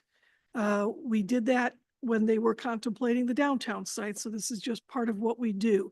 I look at this study as complementary to what the Browns are doing, as well as any other development that would be perhaps brought to light during this time. So I do think that it is very flexible, as the consultant said, but more importantly, it's complementary. And thinking about what NOACA does, we're a planning agency. So this is a planning study. Planning studies are not the same as a design study or a feasibility study. These are higher level planning studies. Okay, other questions, comments, Mr. Claypool? I'm just kind of curious. I mean, NOACA does a lot of studies. We had a study that we paid for at some point in time for a Hyperloop. I've not heard anything more about that and have no idea what the results of that was. I'm very curious about what this study result might look like and how it might be utilized. I mean, we're paying $400,000 for something. How many studies have we done that we put on the shelf and we never utilized because the results are questionable, biased, whatever the case happens to be? How do we know that we're going to get something of value that's going to be used in some way, shape, or form to enable all of this? I mean, this all sounds good. I mean, if the study were to generate some beneficial fruit, that'd be fantastic. My confidence level is somewhat low. I think the best way to answer this is to recognize that, again, your questions are valid. This is a pilot. So it's the first Teddy that we will be doing, and it is a very important location in the region, and that's the Aerozone. When you look at the sister program, the TLCIs have generated literally billions of dollars of economic development and investment based on our studies. So we started with a very small $6 million program for TLCI doing about 100 studies. Out of those 100 studies, 50 of them, about half of them, have moved forward, which then has propelled additional investment. So when we did the investment, I believe it was something like $500 million for the $6 million that we invested. So if you look at that sister program, you hope that this will mirror that and will in fact generate additional investment based on the study. But I do caution that it's a pilot. So we are trying to mirror that same kind of outcome, but we'll have to see whether or not that is possible. I see Ms. Peck wants to take the mic, I think. Please, on the point. American Structure Point has a very strong background in economic development studies. We have done several across the country, and the marriage of transportation infrastructure and economic development is something that we have done many studies on and have produced many recommendations that have become active projects. So that is the goal. That would be the deliverable for this study, is a set of recommendations that marry economic development to transportation infrastructure. Ms. Peck, just a question on the process, 18-month timeline? 18-month In timeline, the yes. course of that 18 months, community engagement planning within, can either you or NOACA speak to that? I'm sorry. About any level, is there any level of community engagement baked into? Absolutely. There's a very high level of community engagement, and that is front-loaded. So that happens in the first 6 to 12 months. Yeah, I just. Well, 6 to 9 months. Editorially, with all the competing land uses and things we've been talking about, from 71 to Brown sites to NASA, I just think getting public feedback during the course of this planning Correct. process. That would is be a very plus. large portion of the Yep. first part of the study. Yeah. Other questions within the context of the tabling of the motion? Or comments? Okay, I have a motion from Mr. Mara and a second from Mr. Claypool. We've had discussion. Council, yea or nay on the, yeah. You don't, A member can request roll call. right, that's what I was gonna say. A member can request roll call, including you if you'd like Yeah. that. Or you can do a voice vote, which would be your normal. I'm going to ask for the blessing from Mr. Mara and Claypool, since you motioned in second. Are you comfortable with a non-roll call, or do you want to go to a roll call? Non-roll call? Okay, thank you. So the vote now, and council, if you want to interpret this, the motion that you would be voting on is to table. A yes vote would be to table this motion that is 2509. A no vote would be to move forward to the resolution on the table is 2509. Correct. Okay. Got it? So a yes vote is to table, and no vote is not to table. Okay, we have a motion and a second to table. All in favor? Yes. Opposed? No. Have it. He believes the no's. You want hands?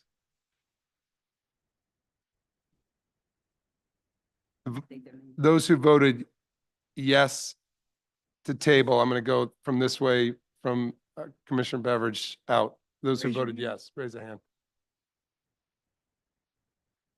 Okay? Okay? Okay?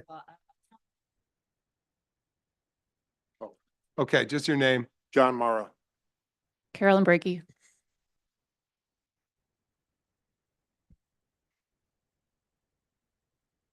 Jim Dvorak. Anybody else? Okay, the nays have it, but thank you for the discussion on this, and we will enter your comments for the record. So now we will go back to Resolution 2509. Did I have a motion and a second on that? You did. All right, I had a second and a motion and a second. Discussion on the matter of approval of Resolution 2509, authorizing Executive Director to enter contract with American Structure Point into the Teddy. Please. Mary Sue. As Ms. Peck mentioned, County Planning Commission did a current conditions assessment, and so we'd be happy to share that information with the whole board. So at least you have the initial work that was done, and also includes a study area map for those that are interested. Thank you. Thank you. Anybody else? Okay, Mayor Castelli. It's not on. As a community that's part of the Arizona, as well as by one of the largest sites for redevelopment, the Browns potential future site.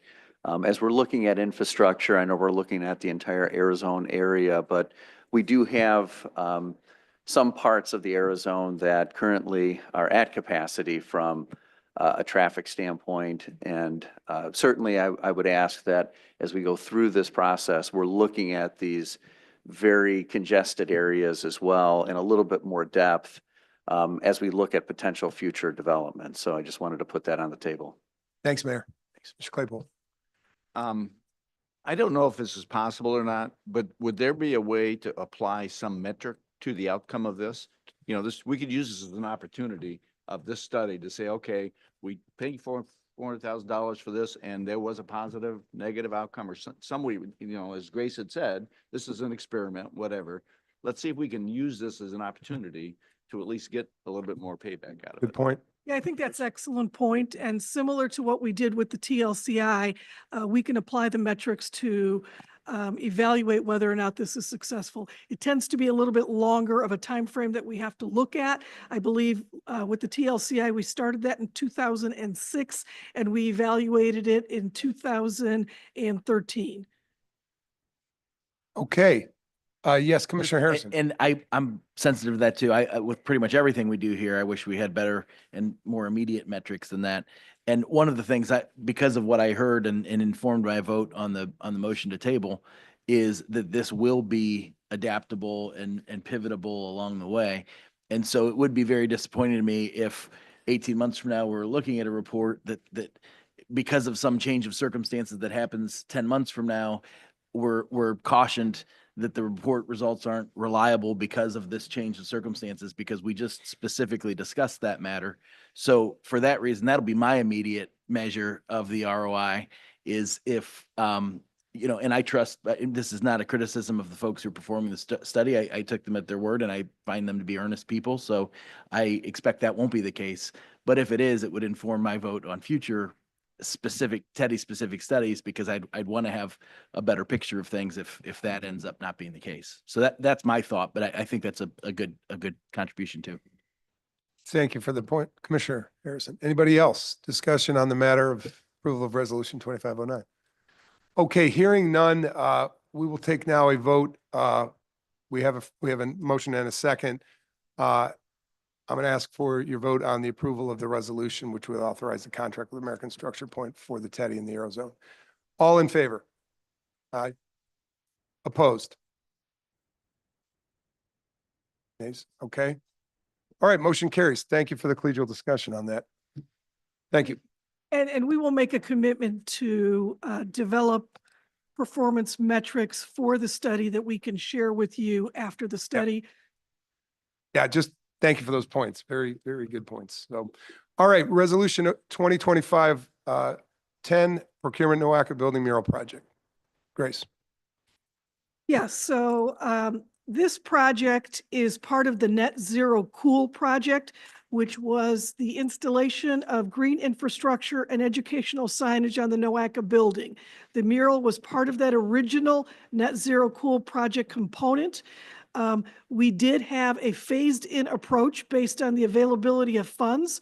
The board had previously approved $900,000 and a contract with F Buddy Contracting to move forward with the installation of all of the components of the project, but again, based on revenue. We did not have the revenue at the time to do all of the projects. If you want to go to the next slide. Yeah, thank you. So the components that we have initiated in 2019 and completed are the rooftop water collection with the bioretention, the one-story green wall system, and the educational signage, the story of water on the side of the building.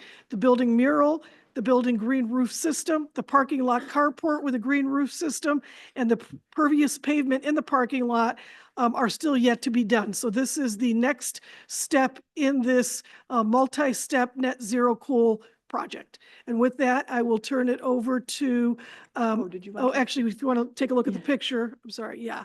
So we have, this was the rendering that was originally brought to the board in 2019. The mural itself was simply illustrative. It was not meant to be the actual mural. We will show you that later. Whoops. And the other aspect of it that I wanted to bring to your attention before I turn it over to Lindy is the connection to the Cleveland Midway project. So NOACA TLCI study actually produced a plan to build a citywide Midway separated bike network. The pilot is from Superior Avenue to East 55th. From East 55th to Public Square. NOACA has awarded $19.6 million in federal funds, and that will enhance the east-west bike and pedestrian connection. This is an example of a study that was completed under TLCI and now is producing an actual project. But because of that study, the mural really will enhance, and vice versa, the bike way will enhance the mural. So that is another reason why we think it's important at this time, at this juncture, to do the mural. So this is a rendering of the Superior Midway. Thank you. Okay. Further presentation, or we? Yeah, Yep. Lindy's going to go Lindy? through the Yep. procurement of the item. Okay, thank you, Grace. So the action being requested under this item is requesting that the board adopt Resolution 2025-10, which authorizes the executive director to enter into contract with Elizabeth Ehrenhalt in an amount not to exceed $100,000 to install murals on the NOACA office building. Previous action on this item was reviewed and recommended for board consideration by the Finance and Audit Committee at their February 14th meeting. The procurement on this item occurred in the summer of 2024. We posted a call for artists from June 28th to July 19th. We did do outreach to artists, significant outreach to 32 different artists via various communication methods, email, web, social media, got a lot of help from local nonprofits and connecting with potential mural artists. We also reached out to arts organizations in all 5 NOACA counties, and before you there, you see a list of all those organizations that did receive notification of the call for artists, hoping that they would share it with professionals that they knew of. With regard to the proposal or the artist review process and evaluation process, we conducted a sort of a first round asking artists to submit an email of interest describing their experience and then a link to their portfolio so that we could get a sense of their artistic style. We then conducted a second round evaluation, which was by invitation only, and we invited 2 artists to submit just a concept drawing for review. So in that first round, we actually received 7 responses from artists, and then with the second round, we narrowed that down to 2 candidate artists. And the evaluation team consisted of 4 NOACA staff. The concept guidelines that we provided to artists were that the mural expresses and illustrates NOACA's mission and vision for the region, and that it explores the themes of multimodal transportation, infrastructure, air quality, water quality in the context of quality of life. So these next slides will show you the final rendering of the design that is planned for the building. So the design by artist Lizzie Ehrenhalt that you see here includes our elements that represent infrastructure and different modes of transportation. There are references to the region's urban center, including the downtown Cleveland skyline and bridges. And then toward the top center of the design, we see a farm representing the rural areas of the region. It also includes elements that speak to NOACA's environmental planning mission, including the waves of water and wind turbines. And then the plants in the design include coneflower and American reed grass, which are native species to the state of Ohio. Also includes those bamboo-looking plants are actually horsetail, and those are planted in NOACA's parking lot to the north of the building as part of the green infrastructure or the net zero project that Grace referenced earlier. This gives you a little more realistic view of what the mural would look like when on the building. And the intention is for the mural to wrap around to the back or the north sides of the building, to both walls. So there's the larger wall that's right behind the north side of the room here. And then this again gives you a better perspective for both walls. So a little bit more information about financial impacts. Again, the contract would be not to exceed $100,000 with the artist. This includes the east wall to my right here at a cost of $62,000. This is actually very much in line with that 2019 original estimate that Grace referenced for the mural project. At that time, it was estimated about $60,000. And then the northwest wall would be $32,000, and then the smaller wall would be $6,000. And also wanted to inform the board, there would be additional project costs that are not included in the artist fees. We would be contracting for these separately. So that would be surface prep, priming the wall, in an amount estimated amount not to exceed $30,000. And then informed by the artist that scaffolding and lift equipment for the project could run about $15,000, not to exceed $15,000. So those would be in addition to this contract. So next steps for this project, pending board approval, NOACA would then undertake the required design review and planning commission approval process with the city of Cleveland. And once we get through that process, we would then enter into contract with artist Elizabeth Ehrenholt. The desired start date of the project is June 2025. So again, recapping action being requested under 2025-010, authorizing executive director to enter into a contract with Elizabeth Ehrenholt in an amount not to exceed $100,000 to install murals on the NOACA office building. Okay, anticipating some discussion, I will take a motion on the matter of 2510 to approve. So moved by Dever and Mayor Gale. Thank you for your second. All right, discussion on this matter before you for Grace and Lindy and others. Callie. Similar to Director Picuri, I just want to log an abstention in the vote of this, given that it will come to the Planning Commission for approval. Okay, Director Mersman, thank you. Please, Ben. I was just curious if we approached Sherwin-Williams to help maybe like sponsor this with free paint or anything like that. We have not approached them. We certainly can. And as you mentioned, Sherwin-Williams and paint, I did want to make sure that the board understands that the building has to be painted regardless of the mural. So the building will be painted. It's been more than 25 years since it was previously painted. Much of it is chipping and falling. And so this is adding cost to the general painting, but not the entire cost would be saved if you didn't do it. Thanks for the point. Mr. Claypool. So did I understand this correctly? The total all-in cost is not really 100, it's 145,000. So it's 30 plus 15 to prep the wall and then $100,000 to do the mural. That would be correct. And again, some of this, the prepping of the wall would have to be done anyway. But the total cost is 145. And so what is the delta between just painting the wall and painting a mural on the wall? Lindy? Painting the wall estimates we've gotten at around $30,000. That's why that cost is in there. Priming and painting is a very similar process. With the additional scaffolding and prep. Yes, Okay. yes. Thanks, Mr. Claypool. Tom. That answers my question. Okay, gotcha. Yes, back in the back there. Question is if we're providing the scaffolding, who takes responsibility and liability of the scaffolding if something should happen? Liability on scaffolding and matters? Council? So we're actually renting the scaffolding? I think we would certainly want to work into our contract, which we have not yet developed, but we'd certainly want to work in some protections there to the extent there's a failure either on the scaffolding or someone just gets hurt by their own negligence. Standard course, though, right? Thank you. Yep. Other comments, questions? John? Sure, yes. While public art has value, this project raises serious concerns about financial responsibility, transparency, and alignment with NOACA's mission. Given the critical need for transportation and infrastructure improvements, I urge the board to reconsider whether this mural is an appropriate use of funds.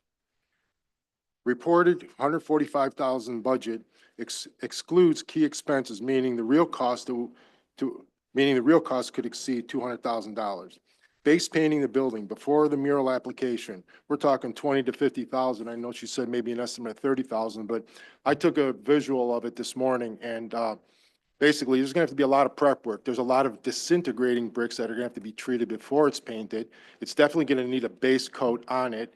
And again, I saw nothing in these costs for the cost of the paint. And even, again, we can assume maybe Sherwin-Williams would donate some paint, but however, that's not included in any of these proposals. Next is the long-term maintenance, which NOACA is not budgeted for. Without realistic budget, what are we going to know about the maintenance of this? And then again, the quality of paint. Depending on the quality of paint we put on there, it's going to depend on how long it lasts. The project was based on 2019 cost estimates, but is being approved in 2025 with no adjustments for inflation. If costs overrun, who will pay the difference? NOACA taxpayers or other sources. And again, the other thing is about the scaffolding. If it's rented, it's by the month. What if we have rain days, we have days that you cannot, inclement weather that they can't put the mural on? Again, it's going to always go over time. And then there's the safety issue. We have the safety out there. Who's going to, basically it's right on the sidewalk there. We have to block off the sidewalk. We have to coordinate that with the city of Cleveland, with the pedestrian traffic. There's a lot of things to consider here. And again, these aren't talking to, and a lot of these things would be in a contract. As a contractor, I would have in the contract specifying these requirements for workers' comp, the certificates of insurance and everything, because what if someone, God forbid, falls off the scaffold? We have to be protected so that we don't get sued in the meantime. NOACA's mission is transportation, infrastructure, and sustainability, not murals. This project does not improve roads, transit, or public safety. Instead of spending over $200,000 on an aesthetic feature, these funds could use to repair roads and bridges, improve public transportation access, fund actual green infrastructure projects. Why is this mural being prioritized over essential improvements that directly serve the residents? The project was approved without public hearings or community engagement. Additionally, there's no competitive bidding process, only 7 artist submissions with a final choice made by 4 NOACA staff members. No public data proves that taxpayers want the mural or is that it provides tangible benefit. If NOACA believes this mural serves the public, why wasn't the public consulted? Murals are not permanent. They require ongoing maintenance, yet NOACA is not allowed for funds for repainting or restoration every 5 to 10 years, weather damage or graffiti removal. Without a maintenance budget, taxpayers will be forced to cover the future costs.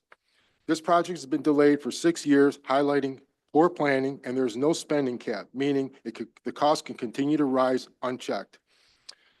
Finally, the budget is incomplete and unrealistic. The mural does not align with NOACA's mission.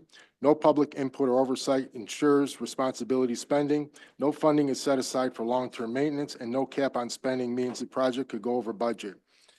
Recommendations will be, instead of moving forward, NOACA, we should reallocate these funds and pressing for transportation infrastructure needs and increase more transparency.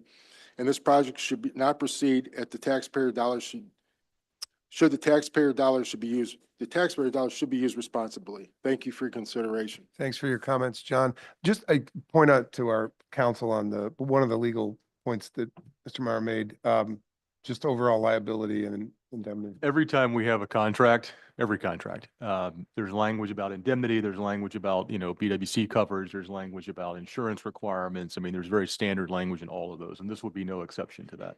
Okay, thank you, counsel. And to Grace, I just have a question. My recollection, we bought this building in the around the turn of the 2000s. And I'm just curious how many times it's been painted, if you know. Yeah, so we completed this building in 1999, and it has never been painted. And so again, to the point that you made, Mr. Mara, that Mayor, that you took a look and that there needs to be significant repair, that is acknowledged with or without the mural. Any other questions, comments? Yeah, well, I guess let me go down to Mayor Bradley. So it's my understanding that the board approved $900,000 for the net zero project, and that this $100,000 is included in that $900,000 that the board had originally approved. So we're not spending additional taxpayers' dollars. We're just completing what the board had approved when they approved the $900,000. Am I correct in that? You are correct. Thank you, Mayor. Mr. Claypool, and then back to Mr. Gall. Yep, sorry, but we are spending more than $100,000 because we're spending the additional monies to prep the building and so forth. And John brings up a real good point. This is a brick building. Once you paint a brick building, now the maintenance cost, the cost going forward into the future becomes a real issue, because this mural is probably going to degrade within a few years, and we're going to have some issues with updating it or removing it or whatever the case happens to be. I'm very concerned about the ongoing cost associated with a mural of this complexity. It's a beautiful mural, but I'm concerned about the ongoing cost. Thank you, Mr. Claypool. Mr. Gall. Okay, we had quite a robust meeting in finance about this same issue, about many of the things that the mayor brought up, and so anyhow, what my big point is that I've got to go back and talk to people about this or this vote that could be taking place. And in our county, so many of our communities are very much strapped right now. Inflation's really taking its toll, and so each of these areas, each of these townships and whatnot, are really looking at funding and things like that. So in light of that, I really think that my vote's going to be a no, because, you know, as we are, even though the money may be there, it may be used somewhere else better as a savings and moved somewhere else. Thank you, Mr. Gall, and back to Mayor Mara.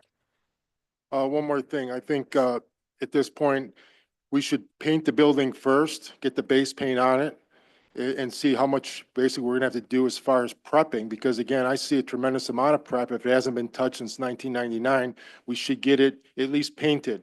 Once it's painted, and then we can revisit if whether or not we want to put a mural on this newly painted building or not. But I think this way, because we don't know what the hidden costs are to get the building, the base paint on it. Because without a good foundation, that mural's not going to withstand it. So again, why we wasting money? And then we're going to go in this with not knowing the costs. I mean, I understand we have to paint it first, but now we don't know exactly what those costs are. I think we should get some hard numbers, estimates on what it would cost exactly to prep the building, paint the building with good quality paint before we even talk about the mural. Therefore, at this point, I would like to make a motion to table this until we can basically get the building painted, and then we can revisit this mural later once we have it all prepped and ready to go. Is there a second on the motion? Second from Mr. Patrick. Okay, we've been through this here. So I want to Just wanted remind to you- note, abstention. please, and we have an abstention. Thank you, Councilwoman House, who serves on the Planning Commission. Thank you. I want to ask council just for clarity. Again, we've got a motion and a second to table Resolution 2025-10. Since it's been seconded, we'll have discussion on that motion. Discussion on the motion to table 25-10. If I could, Mr. Yep. Chairman, just in regards to this, I was in part of the discussion that took place in the Finance Committee. Yeah, it's on. I think it's on. Can you hear me? I was in part of the discussion on this, and we believe this is a really good project to move forward with. As Mr. Gall had noted, these funds were set aside for the project. The city of Cleveland is making a substantial investment along this corridor. Cuyahoga County is making close to $100 million worth of investment just within probably 2,000, 3,000 feet of here also. We really see an influx of a new destination, should I say, down in this area also. So we really see this as a positive addition to the neighborhood in regards to the quality of the workmanship, that it holds up over time. I've been involved in contracting my entire life, and I've seen brick buildings painted before. I will tell you that if you do it right, it will hold up, and so I have the utmost confidence that that'll happen. So very supportive of this project, and I'd suggest that the members support it also. Thank you, Mr. Dever. Let me go down to Mr. DeRosa. Thanks, folks. I just wanted to say that, first of all, I really appreciate the action that's in the mural. I think it's a action-oriented mural, just like NOAC is an action-oriented organization. And then as far as public art goes, I just wanted to let the group know that the City of Cleveland does have a public art program in which we set aside a portion of our construction projects for public art. We think that it's important not just as a city to support the creative arts industry, but also for the residents to receive a more aesthetically pleasing environment, especially with some of our folks, living in poverty. It's a nice way to upgrade the neighborhood in ways that we may not think of on a daily basis. So I did want to say that I do appreciate the project. I was pleased to see that you were able to move forward with it. We also do murals often on brick walls, and you paint it right, you have the right foundation, and it will last. Everything needs, maintenance. Yes, of course it does, but there's no magic in painting a brick wall if you do it properly. Thank you, Mr. DeRosa. Mr. Harrison, Commissioner Harrison. Thank you, Mr. President. I think we've had a robust debate on this. I'd like to call the question and also suggest that we do a roll call vote because I think that does aid our executive assistant in tracking things. Okay, that's within your purview, and lost counsel. Oh, no, I didn't. There you are. Keep going with our public, with our questions on the point before we entertain the call the question. Yeah. Yep. Is that okay with you? All right. Mayor George. Thank you. I just, first I want to say I fully support this project, but also want to add that the city of Lakewood has an extensive public art program. We've had numerous murals painted. I haven't had issues with brick, but we have also changed over to a bit of a film that we place over the brick. So that might be something that you might want to evaluate, whether painting would be best or some sort of film. They've held up over time. And then if you want to change a mural, you just simply peel it off. So something you may want to evaluate. That is something that the artist has suggested as well. Thank you, Mayor George. Let me go to Commissioner Beveridge. Forgive my ignorance on this topic. You said there's a Superior is where the bike midway is going through, right? That's the street out here. Right. But the mural is going to be on this east wall over here. Correct. Okay, thank you. Thank you, Commissioner Beveridge and Commissioner Dvorak. Yes, another hidden cost might be, I'm a retired bricklayer and taught the trade school for a number of years, is getting an evaluation of the masonry on this building. There's a lot of great masonry restoration companies right in Cleveland area. That could be a hidden cost. And as far as the design goes, I think the rural counties are disappointed we don't have an Amish buggy on the mural. So. Thank you, Commissioner Dvorak. Commissioner Harrison had called the question. Thanks for the indulgence on the last three comments. Let's go to a roll call on the motion to table 2510, and the motion table your vote. If it's a yes, it's to table 2510. If it's a no, we move forward with the next solution. Point of order. Yeah. No, it's not on. There we go. I would just want to make sure on what we're voting on. My understanding is we're voting on tabling the entire project. We've spent 6 years waiting on this project to come to fruition as the buildings continues to deteriorate. I don't know that you can table just a portion of a project through Robert's rules. But I think we really need to move forward with brick repairs, sealing of the outside and protecting this building overall without delaying this for an extensive additional amount of time. Thank you, Mr. Exley. Again, the request from a member was for a Roll call on the motion to table. Appreciate your comment and the clarification. I don't know if you want to go to council for what, if you need to answer that question now about what we're voting on. Yeah, please. Chris, real, And Larry, let me have answered that, Mr. Exley's question.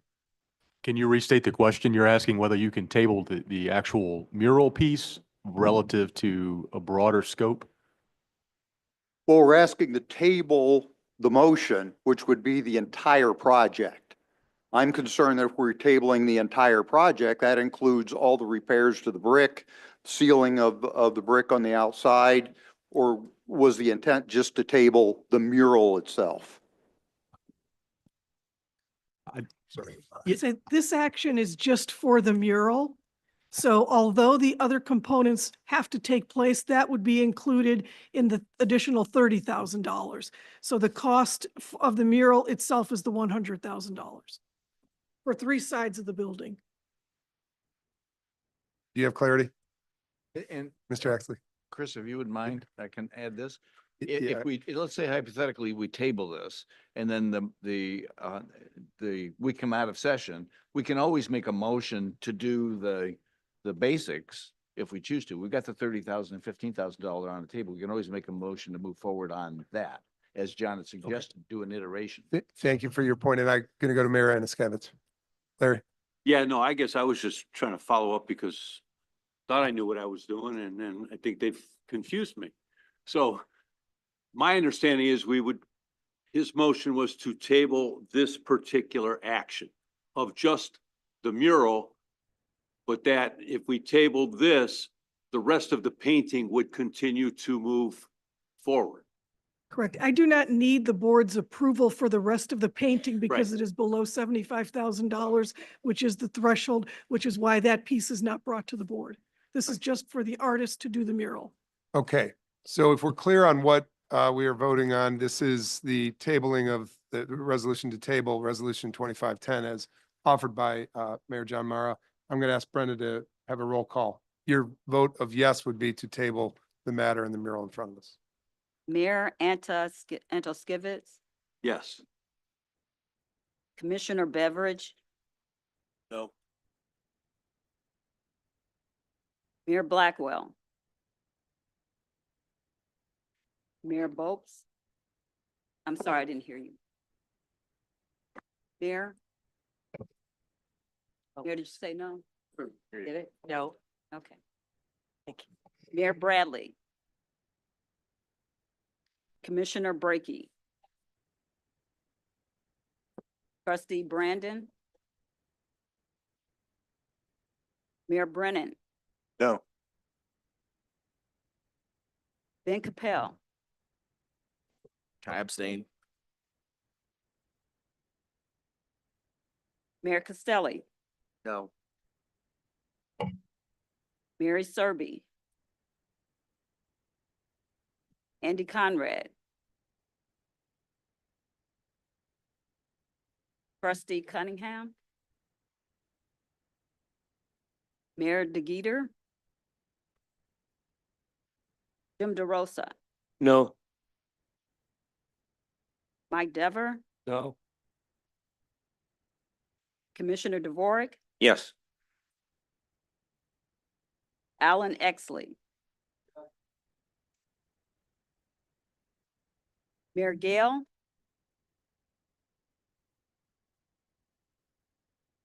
Councilman Griffin. Commissioner Harrison. Yes. Councilman Hauser. Yes. Stephanie House Jones. Okay. Mayor Kumar.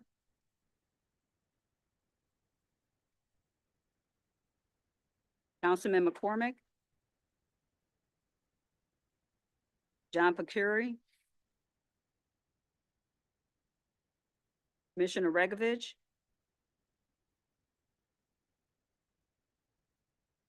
County Executive Ronayne. No. Mayor Sarin. Mayor Thomas. No. Sally Merseman, Abstain. Mayor George. Paul Magavac. Okay, Austin Davis. No. Okay, Bob Kleiber. Angela Jones. Linda Sternheimer. Linda, she left? Okay. Sarah O'Keefe, No. Thomas Patrick. Mayor John Mara, Yes. John Gall. Walter Skip Claypool. So I have 13 yes votes, 4 abstentions, 24 no votes. Thank you, Brenda. Motion fails. We will go to Resolution 2025-10, which was moved and seconded. Discussion on 25-10. Mr. President, Commissioner I Harrison. do feel like we've had ample discussion. I'd love to call the question on that as All well. right, we'll call the question on that. I will just do a voice vote. I thank you for that. I do want to say we're better for this exchange and appreciate all the inputs that have come forth. Motion to approve Resolution 25-10, which authorizes the director to enter in a contract with artists in an amount not to exceed $100,000 to install murals on the NOAC office building. All in favor? Aye. Opposed? Hey. Thank you again. Motion carries. I appreciate again the exchange. And we will, I think, continue to encourage staff to take in all the comments that were made. It was a robust conversation about a matter that I think transcends the wall itself, about costs and considerations and maintenance and a lot of other good inputs that came in. Thank you for all the comments. So let's go to the authorization spending for legal fees to Grace Galucci and Liz Barlick.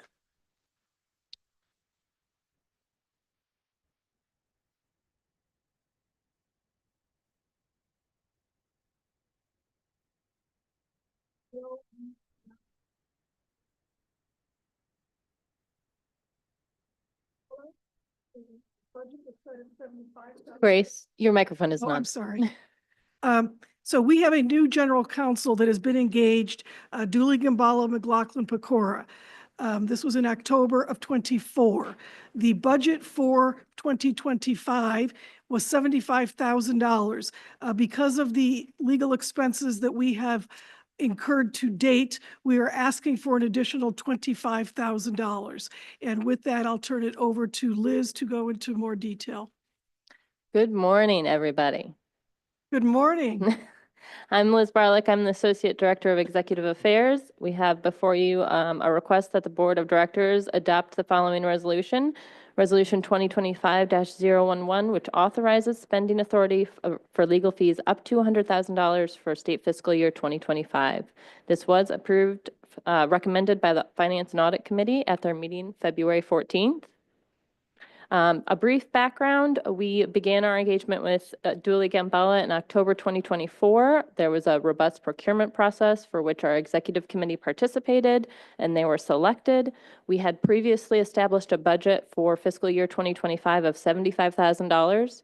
That was based on the threshold that the executive director has for spending, past legal fees, and an assumption that a new firm would take some time to acclimate to agency business. NPOs are unique animals. So based on the invoices we've received to date, it is projected that the legal fees will exceed that budget and the $75,000 approval threshold. Therefore, we need your approval for additional $25,000 in spending. So that will be $100,000 in legal fees for fiscal year 2025, which is a $25,000 increase over the current budget of $75,000. Pending approval, we will make the necessary payments, and we have already talked with Matt and his team to identify ways to save money in the future. And again, this is approval of Resolution 2025-011, which authorizes spending authority for legal fees up to $100,000 for state fiscal year 2025. Thank you, Liz. We have a resolution 2511, looking for a motion. I have one. Commissioner Harrison, thank you. And a second by Mr. Gall, thank you. Discussion on the matter? Please, Mayor. So what is the current hourly rate that we're being charged for legal services? $450, $450 an hour? correct. And I believe our prior council was $350 an hour? That's correct. And had our prior legal counsel suggested an hourly rate of $350 an hour? Correct. Right? Can I get an explanation as to why we went with the higher hourly rate? Thank you, Mayor. And I don't know, Liz, if you want to talk about this. The legal fee, the legal services were rather deliberated by committee and recommended. Yes, so our by- previous law firm, Bauer and Griffith, ended their engagement with us. They did not participate in the procurement process. And so we had 4 agencies who did submit RFPs. And the executive committee, as well as staff members who engage frequently with legal counsel, participated on that, based, of course, on financials, but also experience. Dooley Gambala was chosen. Others, questions, comments? Okay, I will reiterate what was said by Liz earlier. We with Upstart, with our new attorney, we asked Matt and Ryan to be at committees, frankly, most of the committees in the early stage of their engagement with us in the first quarter.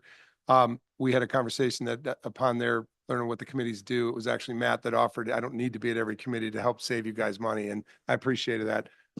They've been good counsel to us in our executive committee and other matters we've moved through in the first quarter. So a resolution is on the table. It's been motioned by Commissioner Harrison and seconded by Mr. Gall. Any further discussion? And appreciate the comments, Mayor Bradley. Others? Okay. Seeing no further comments, questions, we'll call the question on approval of the resolution 2511. All in favor? Aye. Opposed? Okay, motion carries. Thank you very much, Liz. And thank you, Matt. All right. We will go to resolution 2512. Adam Allen is coming up to talk about third quarter project planning reviews.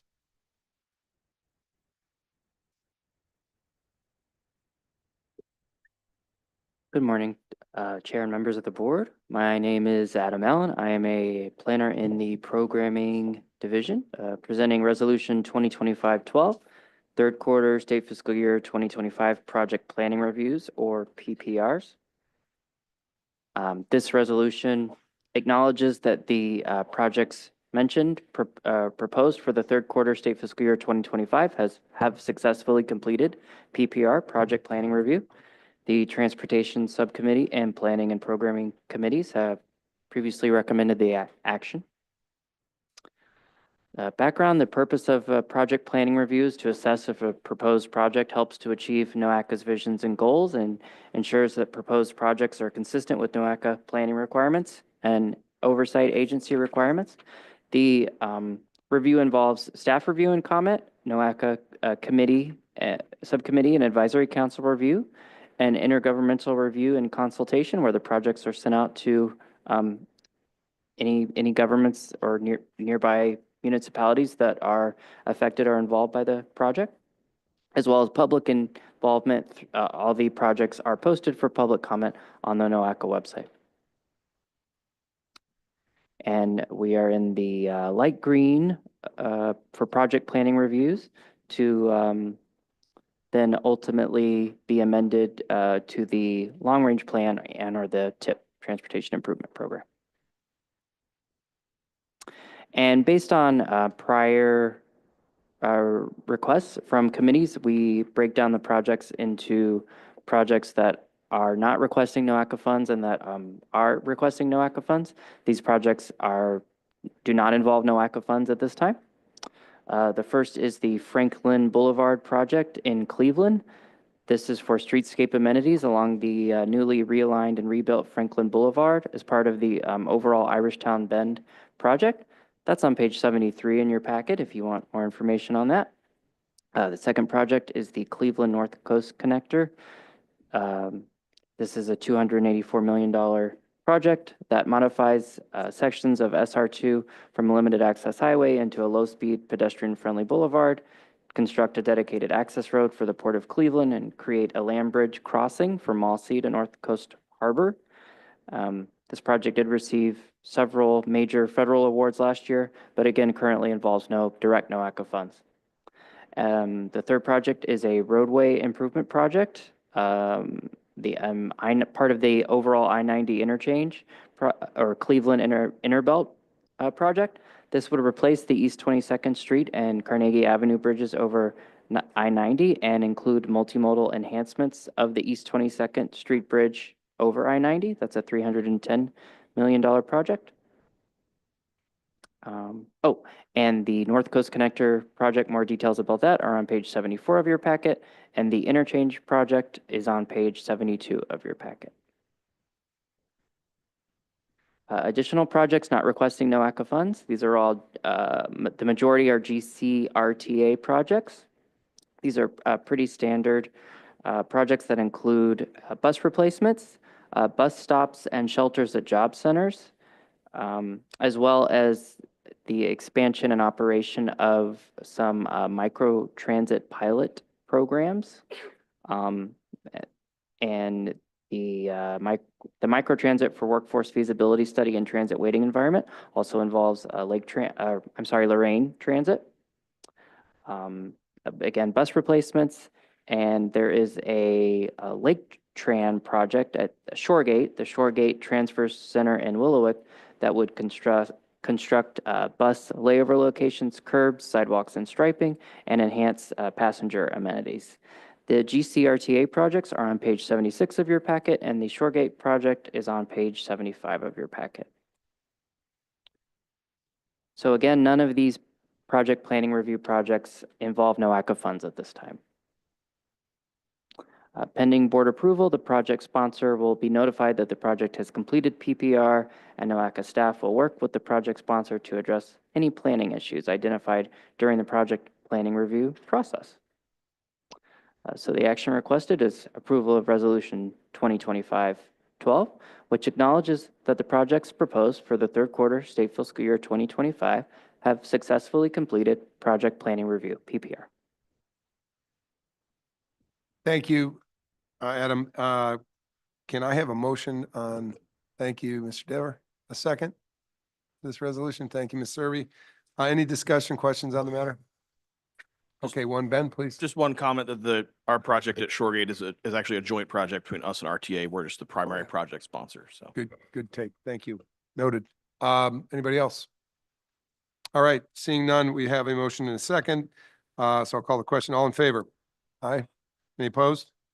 Okay, motion passes. Thank you.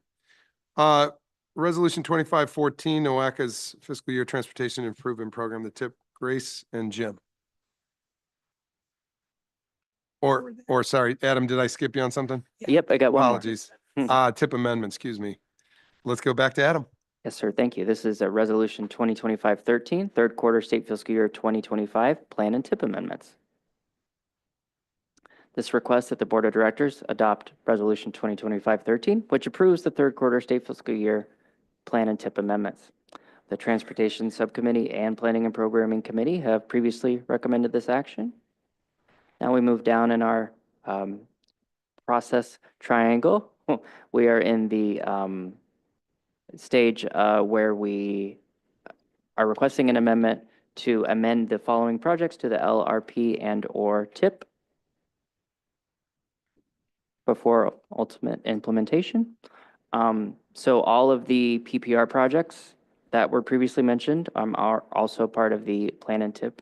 So the Franklin Boulevard and enhancements in Cleveland, the North Coast Connector, and the I-90 interchange project previously reviewed under the previous resolution. And again, the Franklin Boulevard project is on page 73, the North Coast Connector is on page 74, and the interchange project is on page 72 of your packet for more information. And the GCRTA and the Lake Tran projects previously reviewed under the previous resolution on page 76 of your packet. Except for the Lake Tran project, which is, I believe, page 75.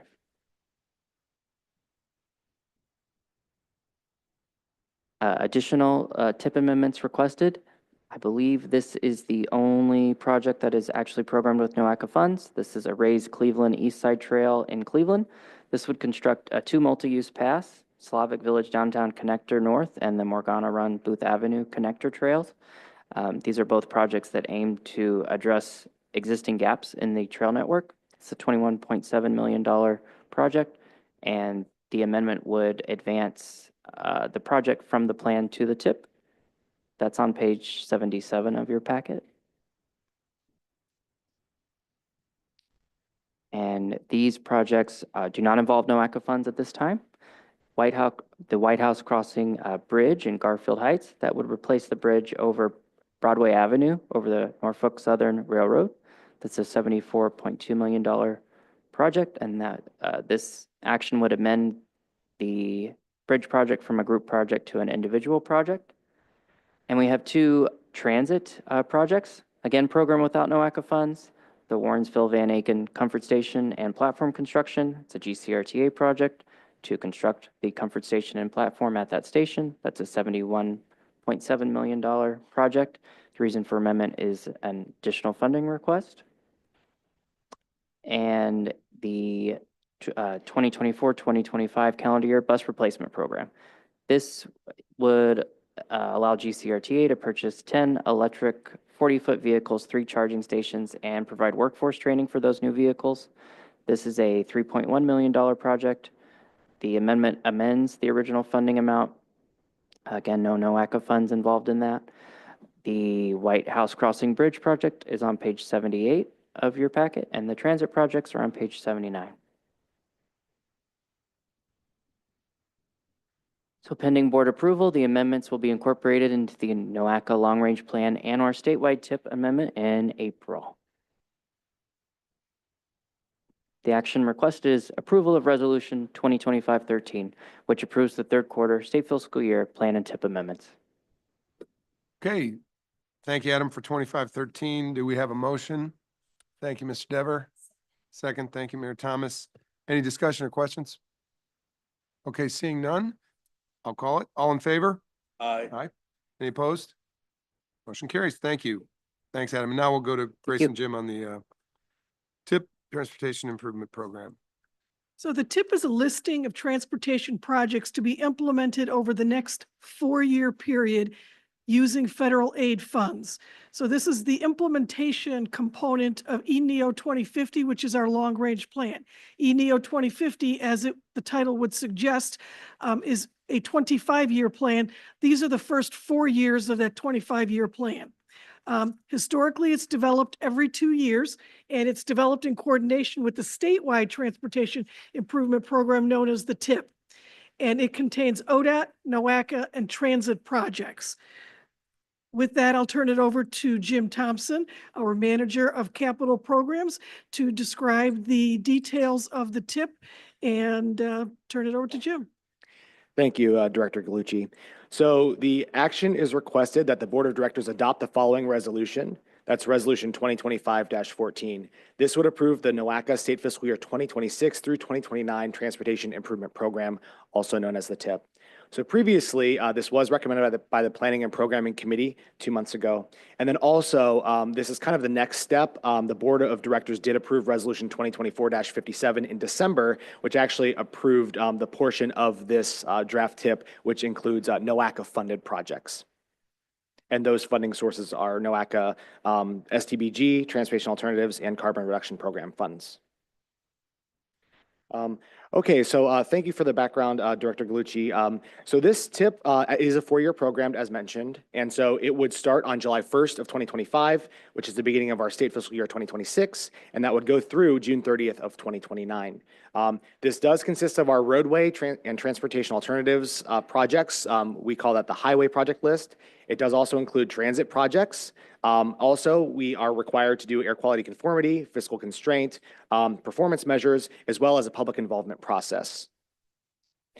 So this table here indicates the schedule of our 2026 through 2029 TIP development. So the first item there is mentioned the NOACA funded projects that the board approved in December of 2024. And then currently right now we are where the star is on March 14th, in which we present the draft TIP to the board for your approval. Upcoming, we have a handful of open houses and public engagement opportunities. And then our and ODOT's public engagement process ends on April 11th. And then we will submit our final draft of the TIP to ODOT on April 30th. And then, as mentioned, it would go into effect on July 1st of this year. So this slide and the next few slides do indicate some information regarding the funding of the TIP. And I should note that this does include all of our counties, all 5 counties, and it does include all of the funding that NOACA controls for capital projects, as well as federally funded ODOT projects and transit agency projects. So this is more than just NOACA controlled funds. And this is also kind of the numbers as we have them now. They will be adjusted accordingly as we go through this process for our final submission on April 30th. So just like to note that currently there is an estimated $1.8 billion of projects for capital projects. This does not include the operating funds. And here, this is based on the project type. So most of the funding for the draft TIP, 80% of it is for maintenance or preservation. We have just under 20% for enhancements and 0.1% for expansion. I think we have one project for that. And so that is just capital projects, not operations of the draft TIP. And then next here, this is another breakdown. This is kind of breakdown by project type. So 41% of the funding goes towards roadway projects, 9% for enhancement, which could also be roadway projects, 43% of the funding for bridge, and then 7% for bicycle and pedestrian projects. Okay, and then this one indicates the funding for transit projects by type. So about 50% in the region is for rail infrastructure, 12% for facility improvements, 19% for equipment operations and support, and 90% for revenue vehicle replacements. And so that totals for the region about $400 million in transit funding for capital projects. And then the next slides here just kind of have a snippet of kind of the larger or major projects that are highlighted from our draft TIP. So here we have our Hilliard Road Bridge. We have improvements on Brook Park Road. We have improvements on Interstate 77 in Cuyahoga Heights, as well as State Route 10 in Cleveland, and then the Carter Road Lift Bridge over the Cuyahoga River in Cleveland as well. Here we have a handful of roadway projects. Most of them are interstate projects because these are some of the higher dollar projects, but Interstate 271 and US 422 widening. The North Coast Connector, which was mentioned previously in the PPR and Plan Tip Amendments by Adam presentation. Interstate 77, pavement replacing south of Grant Avenue. Interstate 90 in Lake County. The Lee Road project in Shaker Heights, and the Interstate 90 project in the city of Cleveland. And then this table includes both transit projects and active transportation projects. So we have rail car replacements, which is a rather large project that GCRTA is ongoing over various years. We have vehicle replacements for both GCRTA and Lake Tran. We have some red line track rehab. We do have the Lake Tran Shoregate project, which was previously mentioned. The Superior Avenue Cycle Track, which was mentioned during the mural discussion, actually, which will be right outside of NOACA here. The East Side Raise Trails, which are 2 trail projects in the city of Cleveland, and then also our Lake Link Trail, which has NOACA funding here, which will start right at the end of the Irishtown Bend Stabilization Project. Okay, so we have quite a thorough public engagement process here with our TIP development. So the first thing I'd like to note here, we do have an interactive map, which is accessible through the NOACA website. If you go onto our webpage, one of the banners that scrolls across is about the TIP and public involvement. So you can go ahead and click on the project locations on this map and provide comment. Not every project is listed on here, especially like some of the operations projects, but we do have a lot of them on here. So you can go ahead and submit that way. And then through that, we also just have our web page, which is accessible through the main NOACA webpage, noaca.org, in which it has our draft TIP. We actually just uploaded our second draft documents this week, which we provided to ODOT on Monday. This does include our full project list, both highway and transit, all of our required appendices, which I mentioned earlier, as well as our public comment process. And so that is all located there at that website in the middle of the presentation. And then also through our process, we have and will continue to distribute postcards at various locations. I know that our public affairs team has been distributing postcards at various libraries and other locations throughout the region. And so that's ongoing. And then we also have some interactive kiosks, which kind of travel between libraries in the region with various partners that has some basic information about the TIP. And so people can sign up for updates. And then also we're going to hold 8 open houses at various locations throughout the region. And more information about those is here. So the first one is going to be next week in coordination with ODOT District 12 at ODOT District 12. And then we have a handful of others at various libraries here in all 5 NOACA counties. So this information is available on our website. And if you have any questions, feel free to reach out to us about that. And these open houses are really intended to give the public the opportunity to come in, learn a little bit about what NOACA does, as well as to learn about our projects and provide public comment to them. Okay, so the financial impacts. There is about $2.34 billion in highway operating and capital projects, which is included in the draft TIP. That is the estimated number as of the most recent draft. Not the final number, but it will be close to that. And then we have about $1.4 billion in transit operating and capital costs on the draft TIP. So then next steps, the board adopted draft TIP will be made available for the 30-day TIP STIP public comment period. And then any changes or significant comments that we receive through this process will be reflected in the final draft. And we will also present those to the Planning and Programming Committee meeting in April. So then upon completion, the TIP will be posted to NOACA's website. Okay, so after all that, it is requested that the board approve resolution 2025-14, which would approve the NOACA state fiscal year 26 through 29 transportation improvement program. Thanks again, Jim. Have the resolution in front of you, 2514. Can I have a motion? Thank you, Mayor Blackwell. Do I have a second? Thank you, Mayor Gale.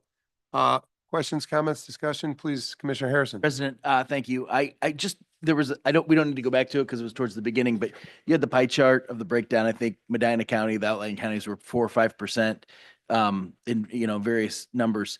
I believe, is that for the full length of time? And you may have mentioned that. Is that through the project overall? Yes. So Okay. this is for the full 4-year program, which we do update once every 2 years. Sure. And I should note that a lot of those discrepancies, I looked at this previously, between the counties seems to be based on some of the larger interstate investment projects that ODOT does, at different times. Okay. And what I do think would be helpful for just in a perfect world, even before public comment commences, would be to, I appreciate the graphs there and the pie chart, would be to further break that out through the years. And certainly I'm sure there's an explanation for the discrepancies. And this isn't really to that as much as I've found in getting more familiar with these documents that a frustration isn't so much on the aggregate numbers, but the timing of when those get rolled into the program too. And so I'd love to see an equivalent chart that shows the 26 breakdown, 27 and 20, the future year breakdowns by county as well. Because I think the conversation, I could be misspeaking about some of this, but the conversation is as those earlier year programs or higher priority programs get funded, the other ones move up. The alternative that's also true is if they don't get funded, those other programs that are put off to the back burner may never make their way to the top of the list. And so just seeing kind of that breakdown, I think would be beneficial for everybody's perspective. And then the other question I think is for the director. These presentations are available online after the meeting?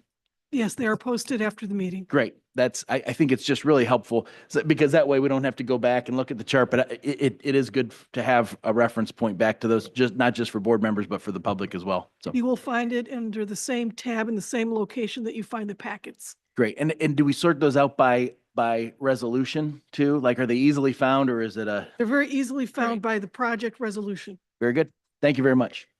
Okay, thanks, Commissioner. Mr. Gall. Yes, thank you, Mr. President. Just on your sounding board, appreciate that, Commissioner. I do want to go back to that slide, so please put that slide up for us.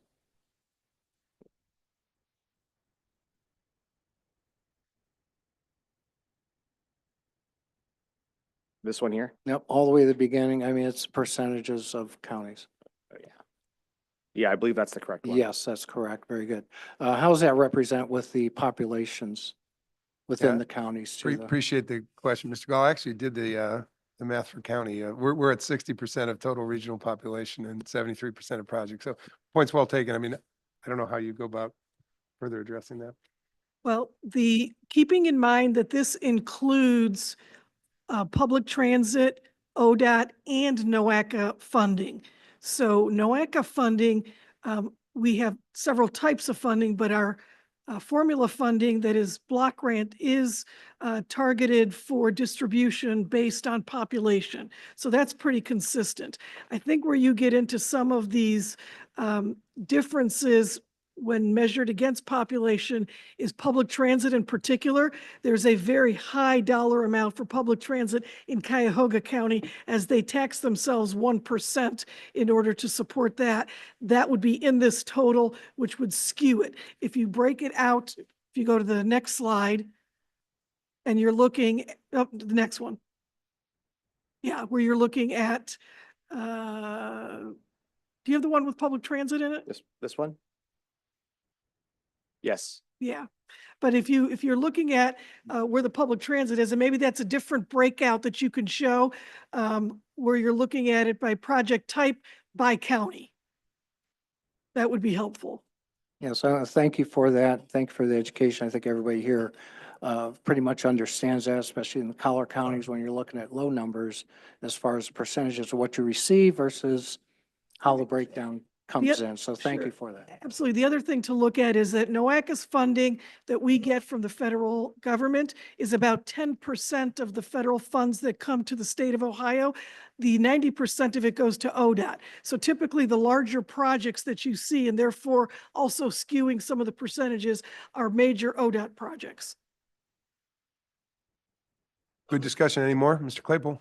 So one quick question for you. And I just need to get confirmation on this. If I look at the tip, there's a lot of projects in there. Not all those projects are, NOACA has anything to do with. Rail car replacements is an example. We don't plan for or interject with rail car replacements. The transit is not something we get too involved with. So it'd be helpful to kind of extract out those things we really have an impact or get involved with from a planning perspective versus all the other projects that show up in the tip, because there's a lot of them. So it would be helpful to see a NOACA funded chart versus the non-funded chart, and then breaking out public transit in particular, because that is a different type of expenditure. Yeah. Good points. Any others? Thank you. Skip, anybody? All right. Well, we have a motion by Mayor Blackwell and seconded by Mayor Gale. Call the question on the tip, which is 26, 29 through 29, resolution 2514. All in favor? Opposed? All right, motion carries. Thank you. For early birds lunches here, if you want to grab one. Resolution 2515, Leah Telepack. This is the TLCI program.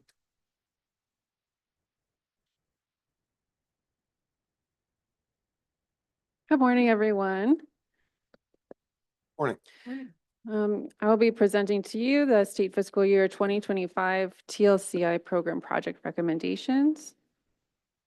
The action requested is that the Board of Directors adopt the following resolution, Resolution 2025-015, which approves the 2025 TLCI program project recommendations. Previous action, it was recommended by the Planning and Programming Committee and presented to the Transportation Subcommittee, Air Quality Subcommittee, and councils. Just a brief background on TLCI policy objectives. There are 6 here. To develop transportation projects that provide more travel options, promote reinvestment in properties supported by multimodal transportation systems, support economic development and connect with existing assets and investments, ensure benefits and burdens are distributed equitably, enhance regional cohesion, and provide people safe and reliable transportation choices. And these objectives were defined and passed by the Board of Directors when the program was evaluated in 2014 and 2015.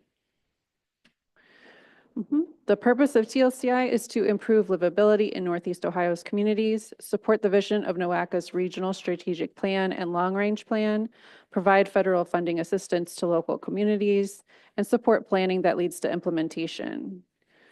The TLCI program funding that was available for state fiscal year 2025 is $2,413,286.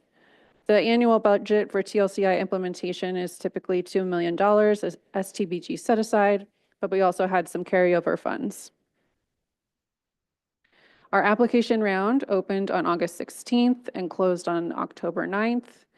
We received 16 implementation project requests totaling about $7.75 million. The applicants also virtually presented their projects to NOACA staff in October and early November of 2024. And these are the recommendations we are making to you today. We have 6 projects. One is a collaboration between the cities of Cleveland Heights and East Cleveland. Second, we have the city of Cleveland. Third, we have Shaker Heights and Cuyahoga County. Fourth, we have the city of Euclid.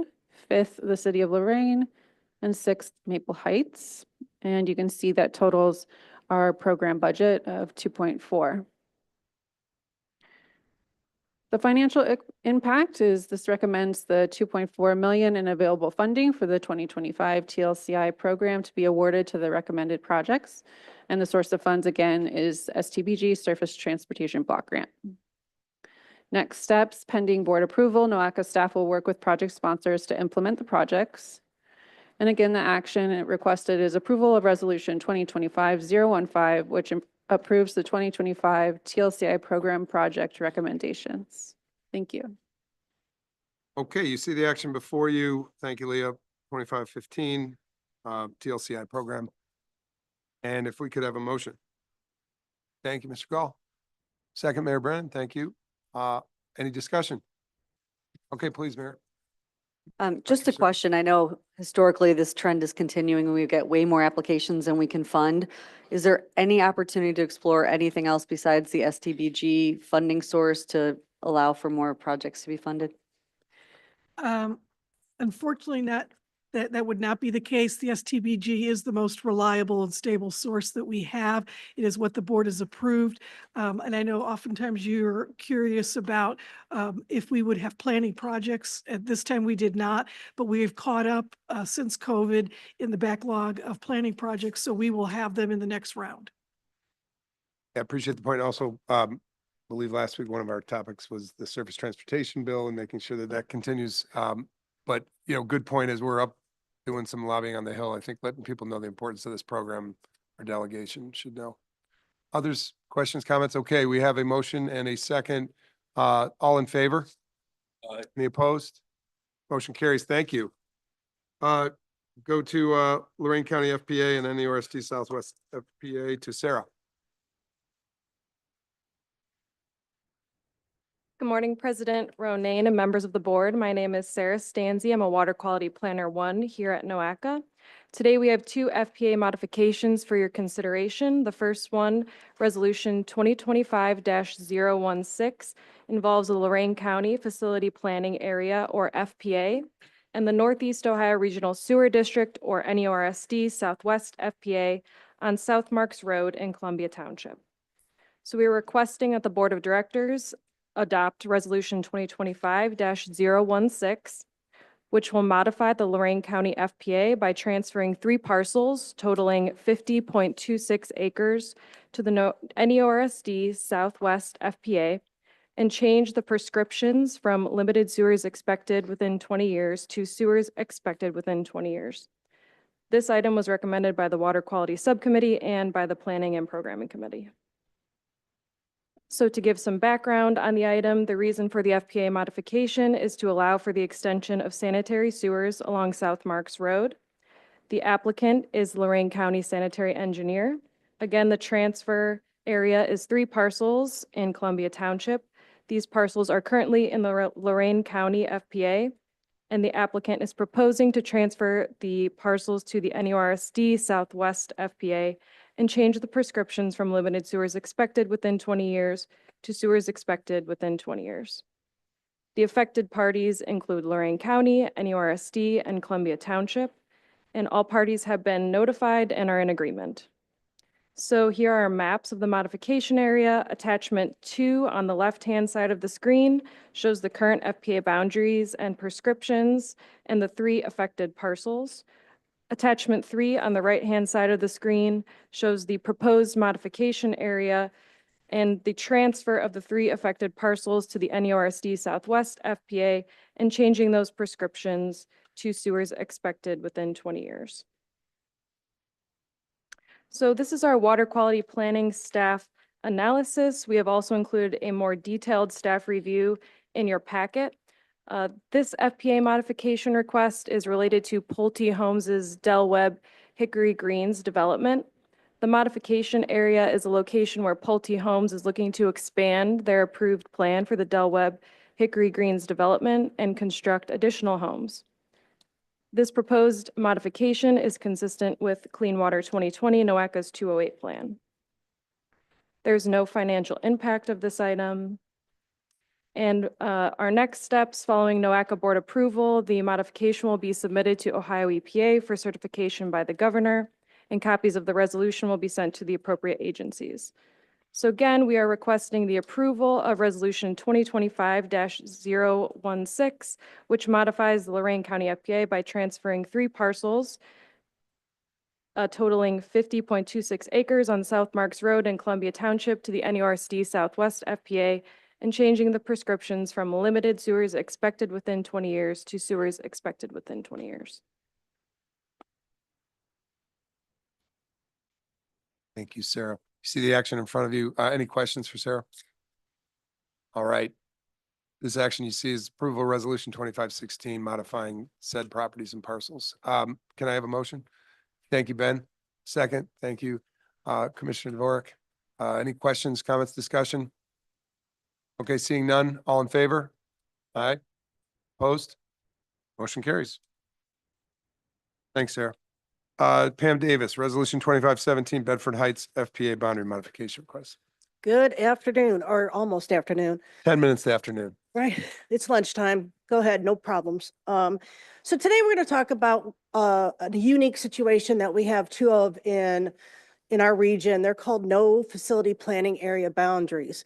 And historically, when the Clean Water Act was passed, there was a section called 208, which provides for area-wide planning, but there's also a section of 201 that provided construction grants for wastewater treatment facilities.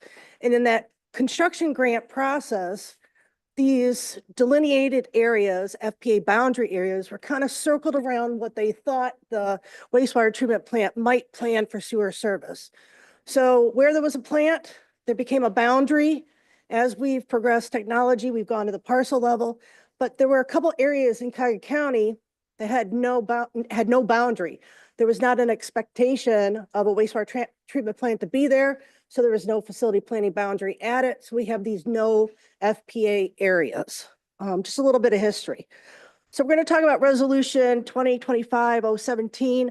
This is a Bedford Heights FPA boundary modification request. It's again to change Bedford Heights FPA to encompass some of the no facility planning area within the village of Orange. So again, we're going to modify the boundary of the no facility planning area and modify Bedford Heights to include to transfer 5 parcels, about 45.83 acres from the no planning area to the Bedford Heights facility. Just for locational purposes, this is, south of Harvard and east of Orange Place. So the idea here is that a developer is actually proposing a senior living facility development and some commercial development projects. And so the applicant is the city of Bedford Heights. They'll be the receiving entity of the wastewater. They'll treat it at their facility, 5 parcels. Again, no prescription change is needed because it's already prescribed areas to be served in sewers to be served in 20 years. All the parties that are affected were Bedford Heights, Orange Village. And then when we think about this, we have Cuyahoga County who owns and operates and transmits sewer lines. The cities of the village of Orange and Warrensville, they also have sewer lines. So there's connectivity that we have to have these affected jurisdictions sign off. And because it's so close to the regional sewer districts, facility planning area in that area, we included them as an affected party. All parties are in agreement. All of the notifications have been made.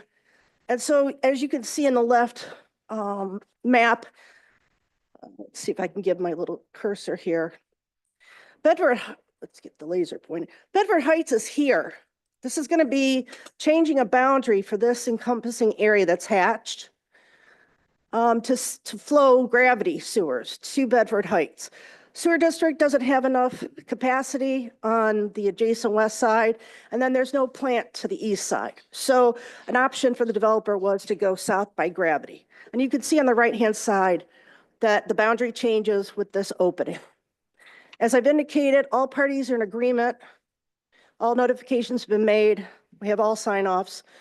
And so again, it's that gravity sewer for this senior living facility and a commercial development to happen along that intersection of Orange and Harvard, southeast corner. No financial impacts to NOACA. And as Sarah indicated, after board approval, we post the resolutions, we send them to Ohio EPA, but we also copy the applicants and the affected jurisdictions. So the action before you is to modify the no facility planning area in the village of Orange, transfer 5 parcels from that no planning area into the Bedford Heights area for those 45.83 acres. I can take any questions. Any questions? Any questions? Just one, this service is the area just south of Pinecrest? Yes. Okay. Yes. Got it. Any other questions? All right. Thank you, Pam. Do we have a motion to approve Resolution 2517? Thank you, Mr. Dever. Second, thank you, Trustee Brandon. Discussion again on the matter? Okay, seeing none. All in favor? Aye. Opposed? Okay. Thank you. Motion carries. Thank you. We will go to Grace and Leah on the NOACA Regional Van Pool Policy. So we are going to ask this item to be tabled, and I'll ask legal counsel to help me do that.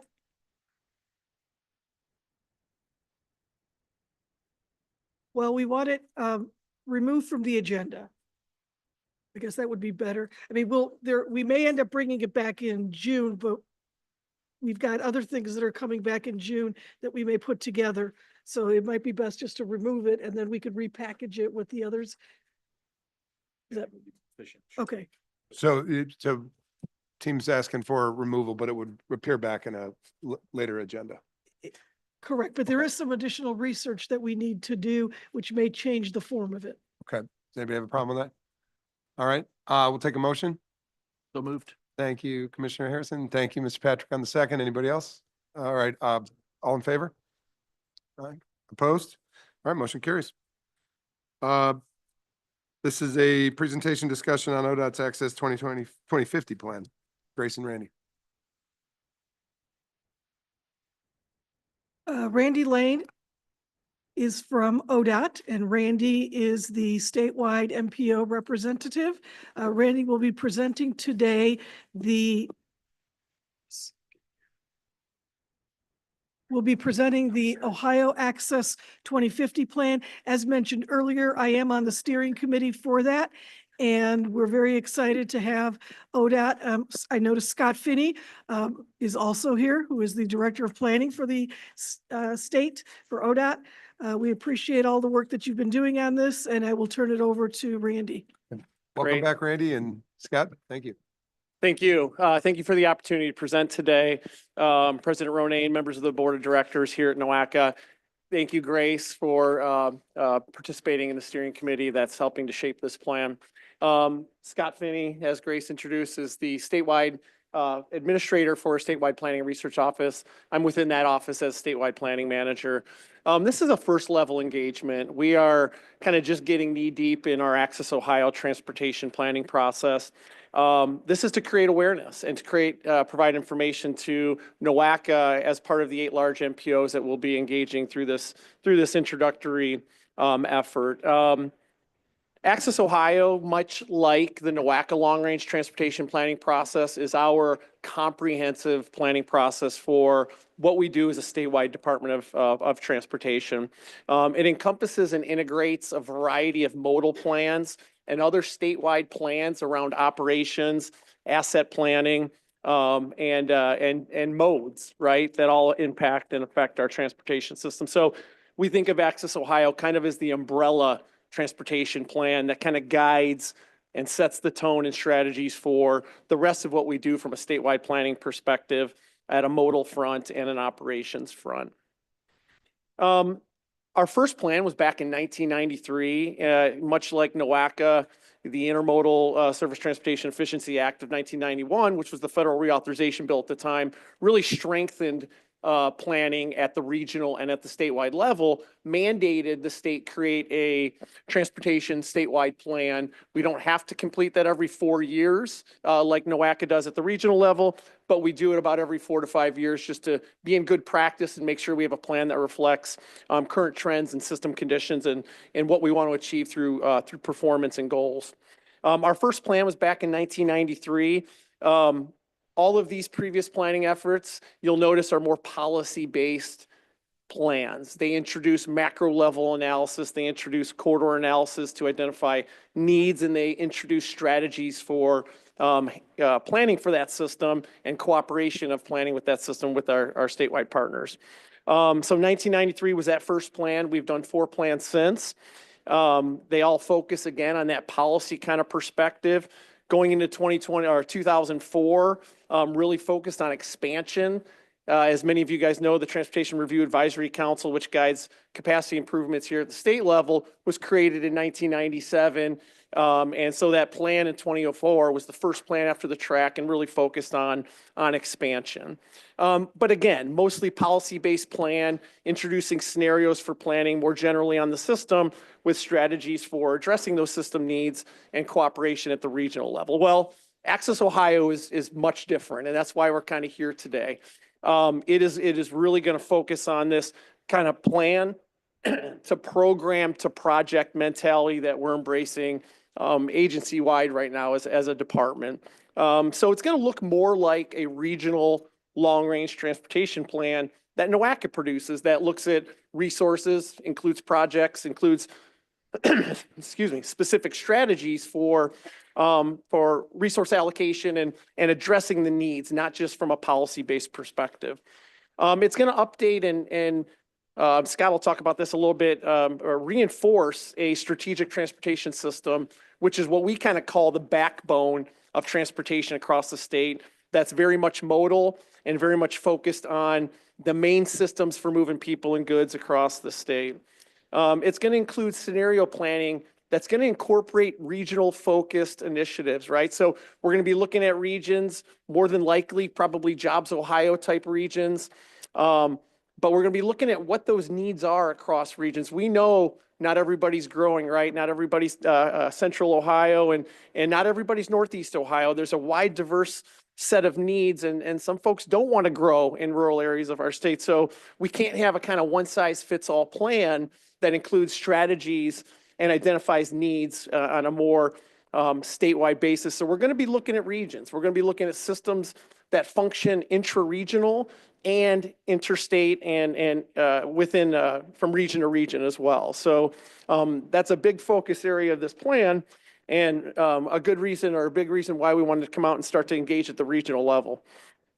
It's going to integrate with modal and regional plans. One of the first tasks that we've performed is this plan integration task where we've evaluated over 50 plans statewide, not just plans ODOT maintains and ODOT produces, but we've looked at all the 23 regional transportation planning organizations across our state. We've tried to boil out what those performance metrics are, what those strategies are that you've adopted in ENEO, and then across all of our other urban and rural transportation planning organizations. And it's important. It's important that we align with what everybody else is planning for at the regional and other statewide systems planning.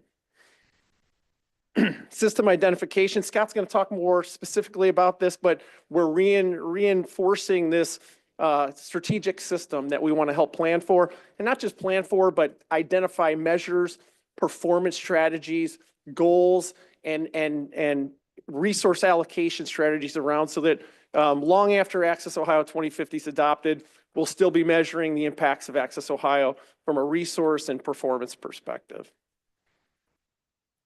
Systems condition and performance analysis, we're going to be modeling different scenarios. Again, that's going to be feeding our statewide needs analysis, existing conditions analysis, future performance of the system, considering projects. It's also going to be looking specifically at, again, those regions and building capital investment systems or strategies around what those regional needs are, what those statewide needs are. Very specifically looking at a 10-year capital improvement plan that's going to be an ODOT-driven plan for our system, but also a capital investment strategy that better enables partnerships and collaboration with MPO and other regional agencies in terms of defining those areas of importance and how do we partner with the funds we provide, but also the funds that are being dedicated within the region here through the TIP you just heard about in the long-range plan. How do we ensure that there's good partnerships and collaboration from the state down through the regions, and we're all kind of linked and we're aligned with what we're looking at. Our goals, we've identified 4 primary goals. These goals also align very well with those regional plans and other statewide plans that we've evaluated. Those percentages kind of, excuse me, summarize the linkage that those goals have with those other 50 plans that we kind of took a look at. So safety, much to nobody's surprise.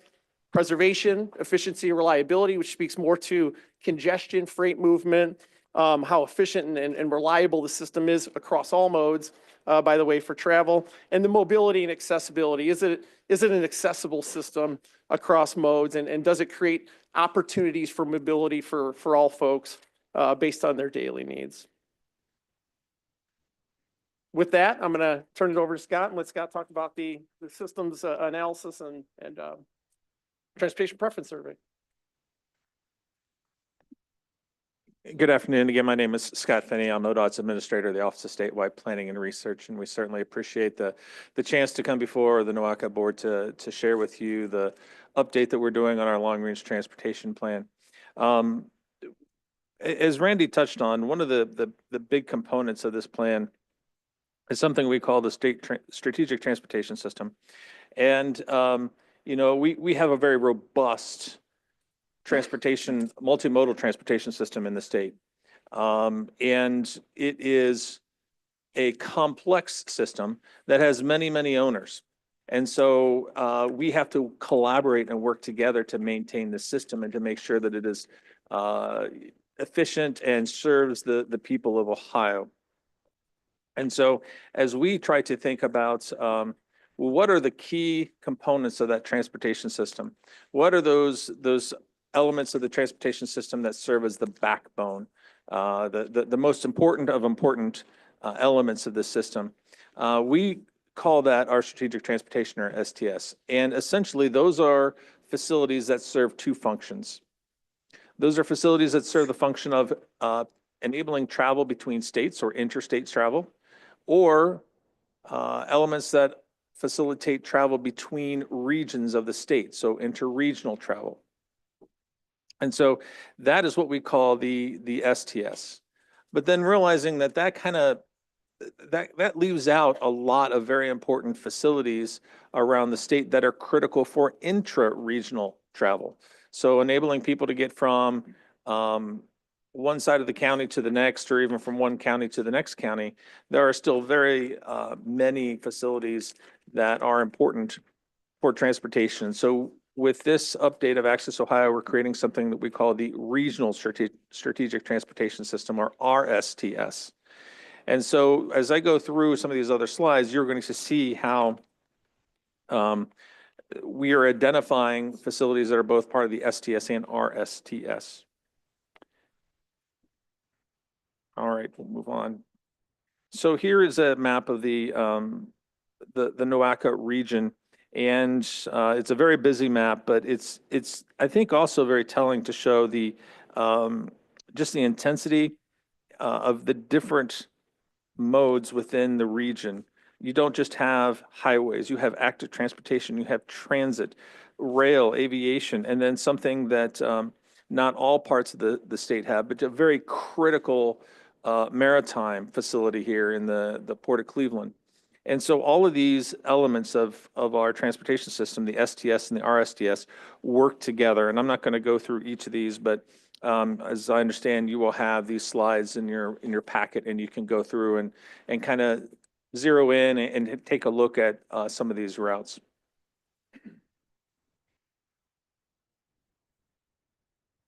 Now, one other thing that we have done as part of our update to this long-range plan is something that we've done for our last few updates, is going out and this is a really critical element of our public engagement.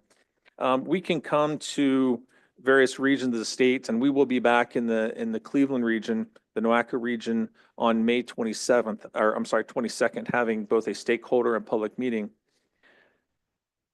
But in addition to that, we want to be able to talk to the people of Ohio directly. And so to that end, we developed something we call our transportation preference survey, where we commission a third party to come in and to randomly sample people from around the state on what is it that they need from the transportation system. And so with this latest update, we have surveyed just shy of 10,000 residents around the state. And it was very intentional that this sampling be statistically valid down to the county level. And so the number of results we receive in each county is proportional to the population, so that we can get a true reading of what people want from the transportation system. And so on the screen here are just some of the high level trends that we saw. And then on the right side of the screen, you're going to see just how did the people in the NOACA region respond. And you'll see that if it's sort of a yellow circle or arrow, for the most part, is fairly consistent. Might be slightly above, slightly below statewide responses. But if you see red, it's significantly different, or green is significantly different. And so not surprising is that people want to have more options of traveling. And what we have noted as we go back and look at it is that there's a very big difference once people hit age 35. And I don't know if it's that's point in life where a lot of people are starting to have families and have kids, and they're getting the minivan, and whereas before they were very active and wanting to walk and bike on the weekend, and now they're basically wanting to drive everyone around in the minivan. I don't know. This is something that we're kind of trying to delve into. But for younger residents under 35, much higher interest in transit and in active transportation and in passenger rail. And then once you get over 35, people are just wanting to drive their car. And then in terms of the responses from the NOACA regions, it's very consistent with statewide responses. Preserving the existing transportation network, the highway network, very high, 97% of people want to see that happen. Having a safe transportation system, also very high. At ODOT, and I'm sure it happens with transportation here in NOACA, we do have that focus on Vision Zero of reaching that point where we have 0 deaths annually on the transportation system. So that is something that we will continue to focus on. And this survey just confirms that the people of Ohio expect us to continue that focus. Congestion on our streets and highways is a continued focus. And so for the most part, very similar focus in the NOACA region. 90% of folks statewide versus 87% in the NOACA region. But then we also asked some new questions with this survey, trying to understand what sort of barriers, what sort of obstacles do people have in moving from place to place within their neighborhood, within their community, or just around the state. And one of the things that we found is that 29% of people are experiencing congestion in their community on a daily basis. And that's fairly consistent with the NOACA region as well. Not on here was, actually, I'm going to skip down to that last factoid. About 1/3 of people face dangerous travel conditions just within their neighborhood, just trying to walk around their neighborhood 39% of respondents statewide report experiencing a lack of sidewalks or safe walking facilities. And 37% encounter high-speed traffic within 1 mile of their home. And so that's not just in the Nowaka area. You can see the responses there on the right, but that is statewide. People are experiencing barriers and being able to move about by either walking or riding a bike. And so that's something that is, it's a pretty big percentage of people in the state. And so that's something we're going to be more focused on. Okay, last slide here from me. Some other statewide trends. Walking and biking is still of high interest and something that we continue to support. Public transit investments. And again, looking at that 82%, this is looking statewide. This is not just in urban areas. And so you can see the 87% from Nowaka, and I think that's to be expected. But 82%, that's also in rural areas. People need support from public transit, whether they live in a city or a village, or they live in a rural area. People need to have ways of getting around. And so they're dependent on getting some sort of transit service, whether human service or fixed route. This is something that pretty much everybody in Ohio is wanting. And then also, when it comes to making investments in transportation, we all know that transportation does more than just get people from point A to point B. It impacts local communities. It impacts those people who live along those. And so we need to be thinking more broadly of what we're investing in when we invest in transportation. It's not just asphalt. It's not just concrete. It is about improving the quality of life of people. And so again, as we start asking Ohioans, we're finding out, yeah, that's what they're expecting too. They're expecting this to be more than just about building a road. It's about serving the needs of the people who live there, the people who work there. And so that's something that I think is a changing, evolving focus within the department. So with that, I'll turn it over to Randy to finish out the presentation. Thanks, Scott. And I know we're up against kind of our time that we promised to stay within here today, but we have 12 stakeholder and public sessions that we're going to be conducting starting in May. We're going to be here in Cleveland at the Jerry Sue Thornton Center on May 22nd.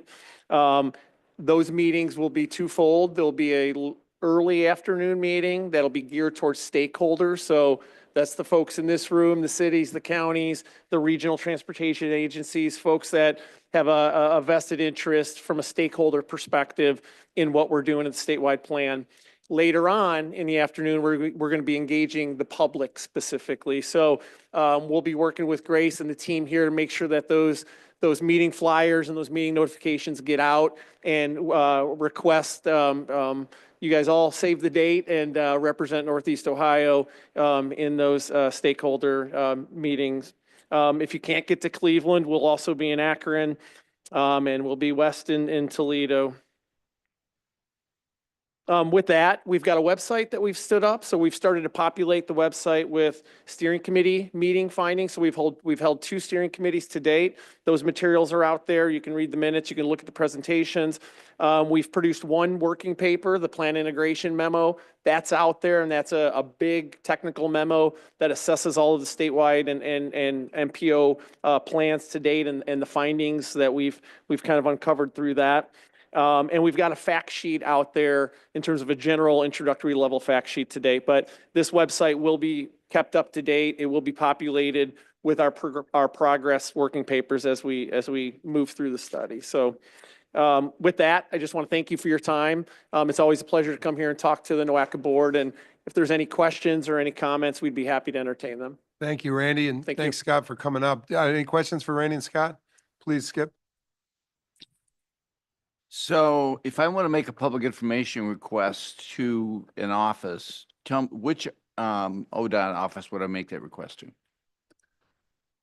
to? That might depend on the nature of the public records request. So I've looked at I saw the presentation and I have a number of concerns. I don't want to bore this board with some of those questions, but having done the surveys, having gone to the public meetings and seeing the audience that you're surveying, I have significant question about the data results. And so you represent this presentation as it represents all of Ohio.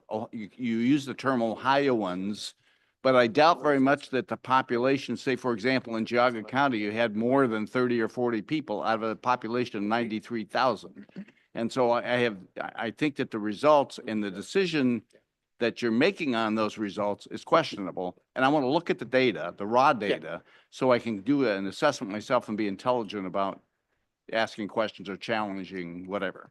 Yeah, and through President Ronayne to Member Claypool's question, we do have a website with all of the results of the Transportation Preference Survey. That is a public-facing website that we will share and make available through Grace and her team to share with the board.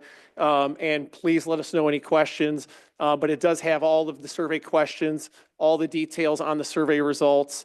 And we'd be happy to answer any questions that you have. So I don't know that you need to do a public interest finding. If you want those results, we can provide those to you. No, I'd like to see the raw data, not just the results, because there's an old saying, figures don't lie, but liars figure. I want to see the data. I don't want to see the results, because the results are an indication possibly of some steering in the questions and so forth, which is what I've experienced when I've done some of the surveys. Yeah, we'll be happy to share that survey and the results with you. And thank you, Mr. Claypool. Randy Scott, thank you. Any other questions? Just two things. One, I was struck personally by the 82% public transportation across Ohio. I think we have to keep moving this narrative toward mobility. You know, seniors who could be in cities, could be in rural areas, and they still can't get around. And that's just one example. But my question to you guys on this presentation is, do you get a hearing with the Ohio legislature do you get to get this in front of them at all? We have not been in front of the Ohio legislature. We've had several testimonies that speak to this planning process to date through the transportation budget bill. We have not presented directly to any legislative representatives. I just, more they see what the people are saying and with the qualifier that you want to make sure it's an expanded group. The other question I have is aviation related. One is aviation in your workspace, and specifically I'm interested in drone traffic of late. Context point, Baldwin Wallace here in our region is doing some drone grid work, and it seems to be escalating as medicines are being trafficked by drone. You know, we're seeing package delivery service by drone. We're going to have a new grid out there, and it's going to be up there. Just curious whose wheelhouse that is in, and is it with ODOT? Yeah, we have a Fly Ohio organization, and we have a UAS center, and it's funny you bring that up. Scott presented this STS and this RSTS. We are developing features to that, right? So we know that there's significant roadways, interregional, interregional. Those roadways function differently, right? And one example I'll give is alt fuel corridors that are designated by USDOT as charging corridors and all that. It's still a road on a map, and it's an important arterial, but it also serves from a different capacity in that it has that feature of and Amish travel is one of a similar regional feature that we're looking at as well as part of our RSTS. We looked at AAM corridors from that perspective early on, and what we understand, we're certainly going to address AAM from a strategy, from a policy perspective, but what we've been told is there's not really a hard lines on a map yet. There's not designated space out there that we can reference as a corridor or a system of corridors for future AAM travel. So we may not get to that with this planning exercise, but we're certainly working with our UAS and our Fly Ohio. Rich Fox, who leads that from an executive director perspective, is on our steering committee for Access Ohio and will help inform that. I don't know that we're going to get to that level of analysis, but it'll certainly be a component to the plan from a policy strategy. Really appreciate it. Maybe we'll keep iterating with the program out of Baldwin Wallace called NeoFix, and the issue is just traffic safety and sky safety and everything else. So thank you. Any other questions or comments? Yep, please. Yep. We've been working with Baldwin Wallace about the grid that they're proposing. It has some kind of it's a remote sensing device about where drones are. Our word from Baldwin Wallace is that partners like the Cleveland Clinic, if they're not already shipping, will be shipping. I haven't seen it in Cuyahoga County yet, but has anybody else in their community seen drone traffic? It's on the horizon. Yeah, Mary? To that point, our GIS folks have been working with Baldwin Wallace, and one of the big things they're looking at is points of interference. So tall buildings, tall towers, all of those are kind of like a first phase to figure out where there could be issues. But to the point of Cleveland Clinic and University Hospital, they're even talking about within their hospital campus, because it takes a person from a building 3 blocks away to get to the medicine, to get to the person. And so it's like they could actually use some of this technology to get things around the hospital faster even. And if you have a county airport, there's drone restricted zones, like out here at Burke. You can't fly a drone within 5 miles of Burke. So just, going back to ODOT, it seems like it's going to be a growing future, the Absolutely. traffic in the air. Yeah, we do participate in a multi-state collaborative that's looking at specific airports and looking at specific, I know Cleveland Clinic up here, I thought is doing some piloting They of some drone-based deliveries for hospital. And down in Cincinnati, the same is being done. So it is on the horizon, and I'm just not sure how we're going to be able to get to it with this plan. Understood. I don't know if I had the schedule up. I think we're on a tight deadline. We've got 12 months that we're going to be looking at. It's So just a context point, Yep, to absolutely. keep it on your radar, no pun intended. Yep. Anybody else? All right. I know time's taken. Really appreciate you, Randy and Scott. Thanks for Thank coming you. up. Thank you. All right, we're rounding third and heading to home. Code of Regulations revision. I think this is our last item, other than the new item we want to bring with NASA. Liz and Grace.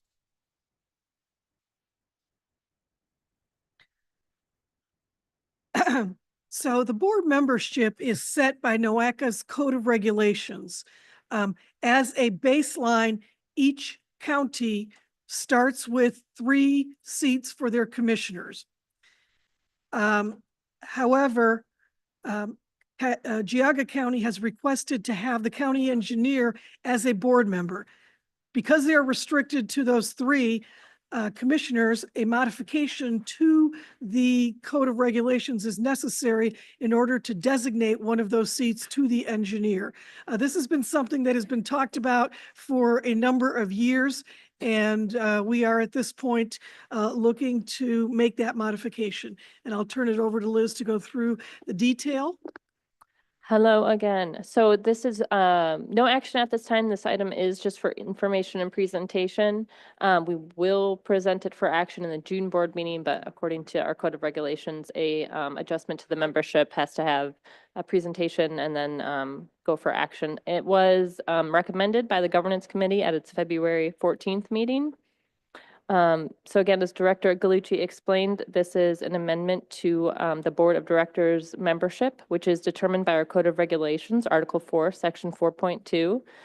Currently, Geauga County has their 3 commissioners as board members. So the amendment would simply be adding county engineer as one of the county commissioner spots. Here's some existing examples of where the same thing happens. The county commissioner is the listed member, is the seat, but the engineer, or in the case of Medina County, a municipal or township representative actually fills that spot. So after today, it will come before you again in June for action to vote on. If it is approved by the board, then under Article 9, we'll have to do written ratification by each county. Because it is a change to the membership under Article 4. And then upon approval by all 5 counties, we will go ahead and make that adjustment to the membership. Okay, thank you very much. So stay tuned to the June meeting. Any questions in between? See Grace or Liz or the team? Comment on the point. Yeah, please. Liz, you got a comment over here. Didn't know, I mean, that was just informational, right? I think they would present it as informational to the June meeting, right? It will be for action at the June meeting. Yeah. So in our code, we have to present modifications to membership first for information presentation and then for action at the next meeting. Let me just add on, I had a conversation with my commissioner, I am his alternate last night. And so I'll offer this to the board for consideration between now and June. Historically, when the WACA was first configured, it was configured with 3 commissioners from every county. And with the exception of Cleveland, which also had the mayor, and there were a few other cities and so forth that were added in there. But it was 3 commissioners basically And that was by contract. There were no bylaws at that time. That was a contract with NOACA, forming NOACA. And over the years, there were a number of legal challenges because Cleveland felt it wasn't being appropriately represented because of population, blah, blah, blah. And so the contract kind of evaporated. It was never set aside. It was never canceled. It was just kind of thrown in a shelf someplace. And from my perspective, the contract still should be valid. But that said, we now move to a set of bylaws. The bylaws establish 3 commissioners for every county. Again, a balance. And over the years, there's been some changes to the board to the point where Cleveland now is overly represented, I think, because it basically controls the board relative to the number of members on the particular board. I say all that to say this. Every county, with the exception of Geauga County, has 3 commissioners and an engineer. Geauga County is the only county that doesn't have the engineer. We had this discussion back when I was a commissioner, and I will still support, and as does Ralph Spitaleri, my commissioner, that Geauga County should be the baseline. The baseline for membership from any county should be the 3 county commissioners and the engineer. And so that's what I would suggest to this board to consider as an alternate to the option that we have just heard stated. Now, I understand there's a population aspect to this, and that was the argument made in the past. But that is easily overcome because this board can make whatever decision it wants in terms of what the membership rights are, or what the configuration of the membership is in this board. And so I would suggest that rather than taking one of our commissioner seats and making that an engineer seat, we should have a level, we should be respected as a full county in this board and have 3 commissioners and an engineer. It doesn't change the equation in terms of voting and what the outcomes of voting are going to be in any way, shape, or form, because we're a small county with minimal numbers of people on the board. So I will just throw that out for consideration of the board. Thank you, Mr. Claypool. Appreciate the context, and governance chairs here too, and I think we'll keep deliberating that. Thank you. Looking to trustee Brandon on that. Anything else on the point or conversation? Just for the record, Lorain County, although they have the county engineer on the board, they have given up a county commissioner seat to do that. So it's the same thing that would be that we are proposing now. Okay. Thank you. And Mr. Patrick. Just to echo Mr. Claypool's comments, I'd be in complete support of that as a baseline. I think there's nothing ridiculous about that request. In the June meeting, is that going to be specific to Geauga County or making that a standard for all member counties moving forward? Because as Gracious pointed out, we're sacrificing a seat to have our engineer here at the table. I like consistency, and also forgive my ignorance. I've been here for a couple of years now as an alternate for one of our commissioners. So maybe I'm not doing my due diligence. Is there a... Can't hear you. I'm sorry. Forgive my ignorance. I've been here for a couple of years now. Maybe it's my fault I haven't asked. Is there a timeline based from what he's talking about with this contract to now to where Cleveland and Cuyahoga are, I mean, if my math is correct, are holding 26 of the 46 seats? I didn't realize it started out as 3 commissioners for each county. So, I mean, there is a history that we have talked about at this board many, many times. Currently, the board is proportionate based on population, with the exception that each county has a minimum of 3 to cover their commissioners. That has been in place. We added the minimum of 3 recently in exchange for the correct population number for Cleveland. So we had to expand the board. I would like to make clear that Mr. Claypool's point about how the seats have been structured would not be correct in terms of that it doesn't change the voting. It does change the voting. If you add another seat to each of the counties for their engineer, that does change the proportionality of the seats. And so you would have to have an exception in terms of that proportionate, which we currently have 3, you would want 4, and we'd have to grow the board by that number. We'd be happy to put those numbers together. We've done that in the past for this same request. It was not approved previously for the reasons that I just stated, because it was too difficult. I think in order to do that, and in order to make the voting proportionate to population, we had to increase the board to something like 87 members in order to make it all work. And so that is why it was not done. Thank you, Grace, and Mayor Sarin.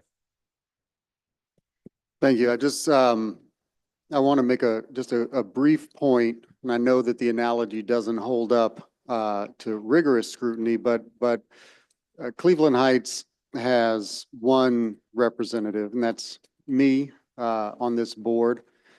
Cleveland Heights has about 45,000 residents. I think Geauga County has about 95,000. If we take a look at this and decide that Geauga County needs 4 seats as roughly half of that, maybe my alternate, my director of planning, could be granted a full seat as well to increase our representation on this board proportionally. Just wanted to point out that the idea is that we all have to make trade-offs. When I'm not here, my planning director can be, but my planning director can't add a vote for Cleveland Heights. And that's based on our proportionality. And I think that that's an interest that we should all maintain going forward, because frankly, that's really the only fair way to deal with this. Mr. Ronayne, would you mind? Thank you, Mr. Sarin. If Mr. if I Cleveland. could respond to that? Yep, please. Well, when the original contract was created, it was a county thing. And so it was 5, actually it was 7 counties at that time, but 2 of the counties left, Stark County and Akron. But it was a county thing, and that was how it was configured. So cities were not even involved in the conversation, or other communities. The Department of Transportation wasn't involved in that conversation. It was a county-wide effort to coordinate between the counties. And so over the years, everybody, as politics tend to do, all of the municipalities, including your city, fought to be at the table. Okay, I get that. But it originally was intended, and I think at the end of the day, it is Cuyahoga County, Geauga County, Lorain County, the city of Cleveland, because it's got such a large population, deserves to be at the table, and has been from the beginning. But just keep that in mind as we're having a conversation. It's not a population thing. We're tiny. One of our population would fit in a little, community within Cleveland.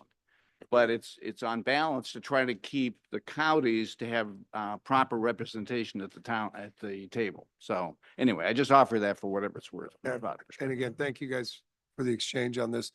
And again, to Trustee Brandon, our governance chair, I'm glad you're here hearing this and take further up with governance. We will have this conversation from time to time. So Yes. thank you again. I want to go, I think, to any reports that we missed. Anybody have a report? I appreciate you guys hanging in here. All right, seeing none. Old business would be on me, and I have, please, Bob, on reports. Oh, no, it's just Mr. on Clyburn. old business too, Chris. I don't know if it's appropriate, but as most of you know, the Ohio Public Works Commission's up for renewal in May. Issue And we 2. just found out about that before the previous meeting. I don't know if this board has the ability to pass a resolution in support of issue 2 in May. I'm really glad you brought that up, Bob. I know it's late. Can you just give a little bit, or Bob, about what issue 2 is? This be quick, but.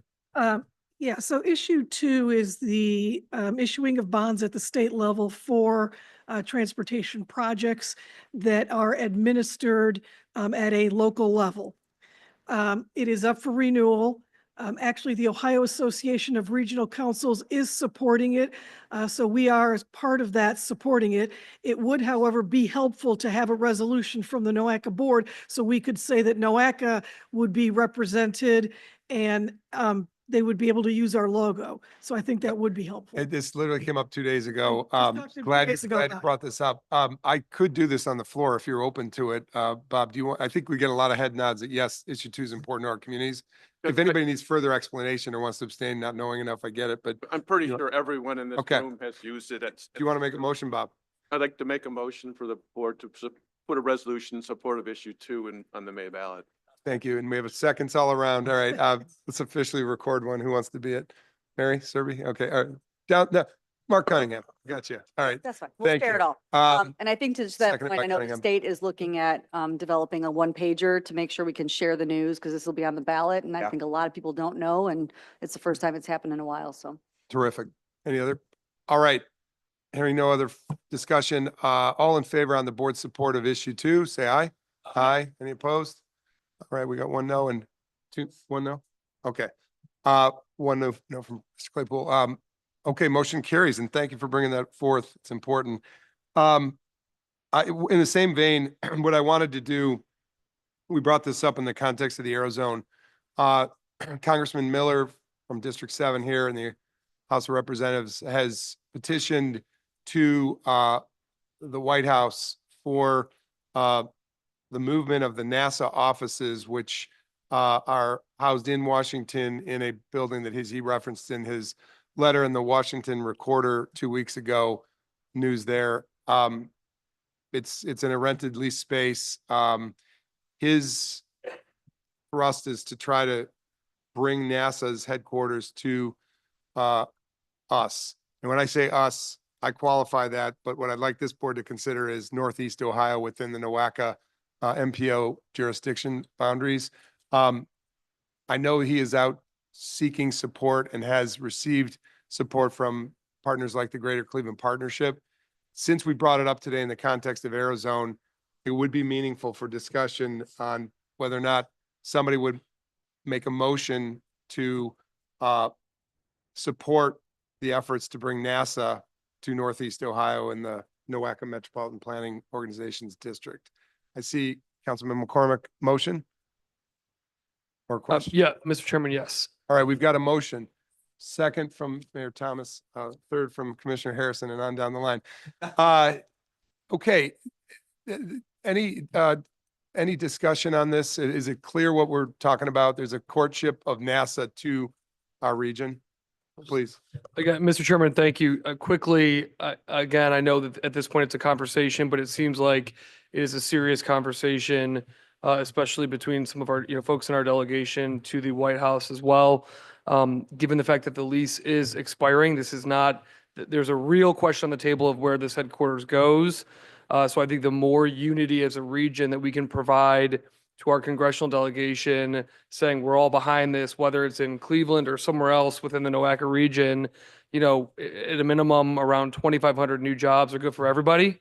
If those come into our region, regardless of where in the region they go to, Mr. Chairman. So I think as a body uniting and saying wherever in the NOACA region they go, that is a good thing for all of us, is an important message to send to our congressional delegation and to the White House. Thank you.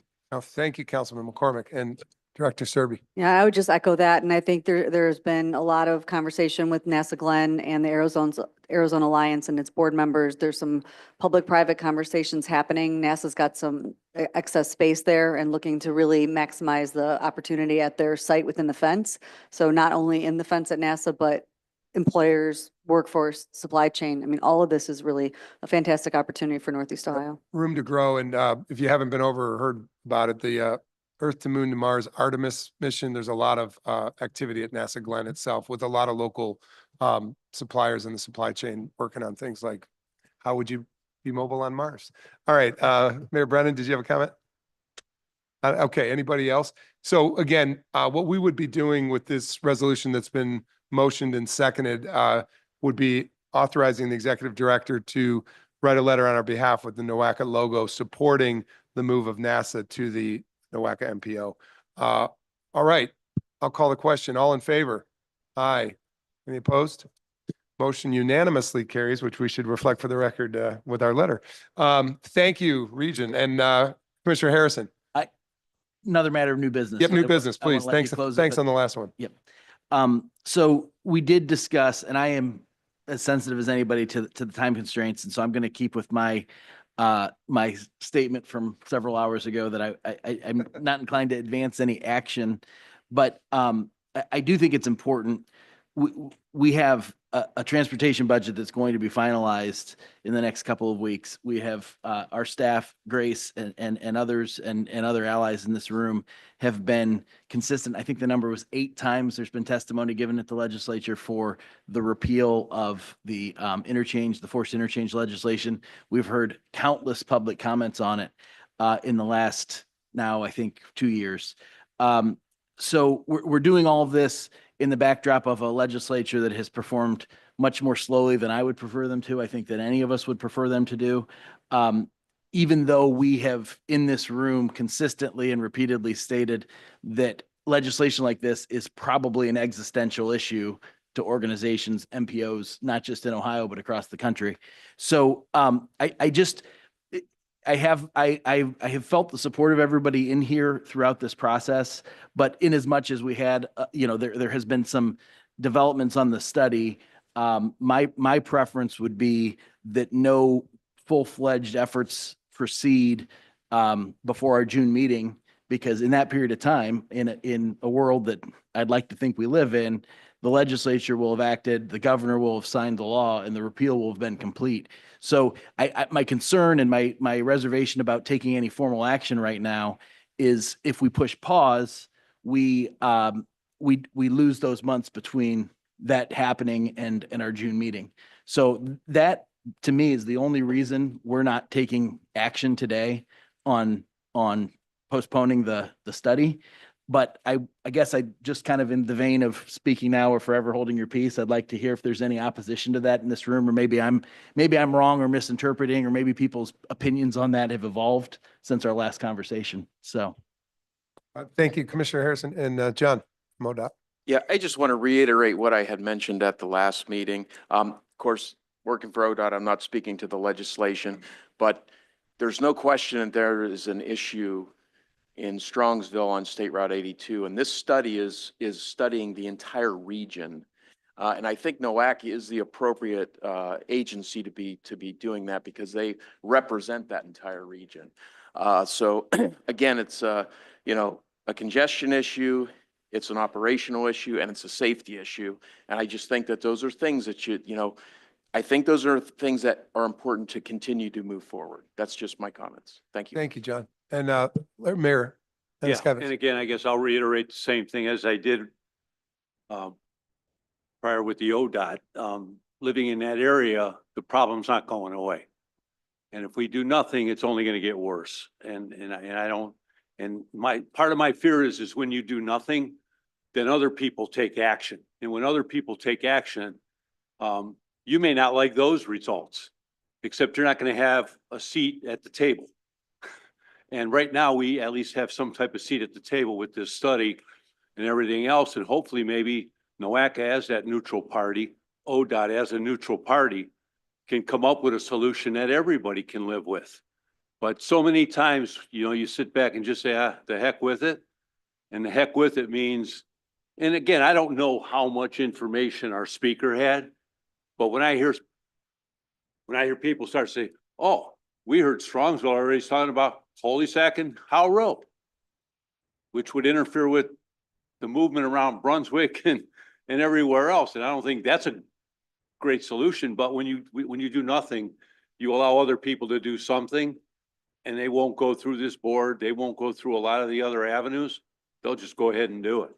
And that's why I believe this study is important. And, in my mind, I think we've already waited too long, because I hope you're right. They do something. I personally do not expect that law to get repealed. My own personal opinion, but I hope you're right. I hope it does. I just don't think it will. Commissioner, thank you, Mayor. Yeah, I would just say, if that's true, then we're all going to be standing idly by while the significance of this organization gets pulled right out from under us. So the do nothing in the context of where we are right now relates to just moving on with the study. Because if we move on with the study in the context of no legislative solution, when I think to a person in this room, we authorized that study with the understanding that it was going to be, that the repeal was going to be advanced.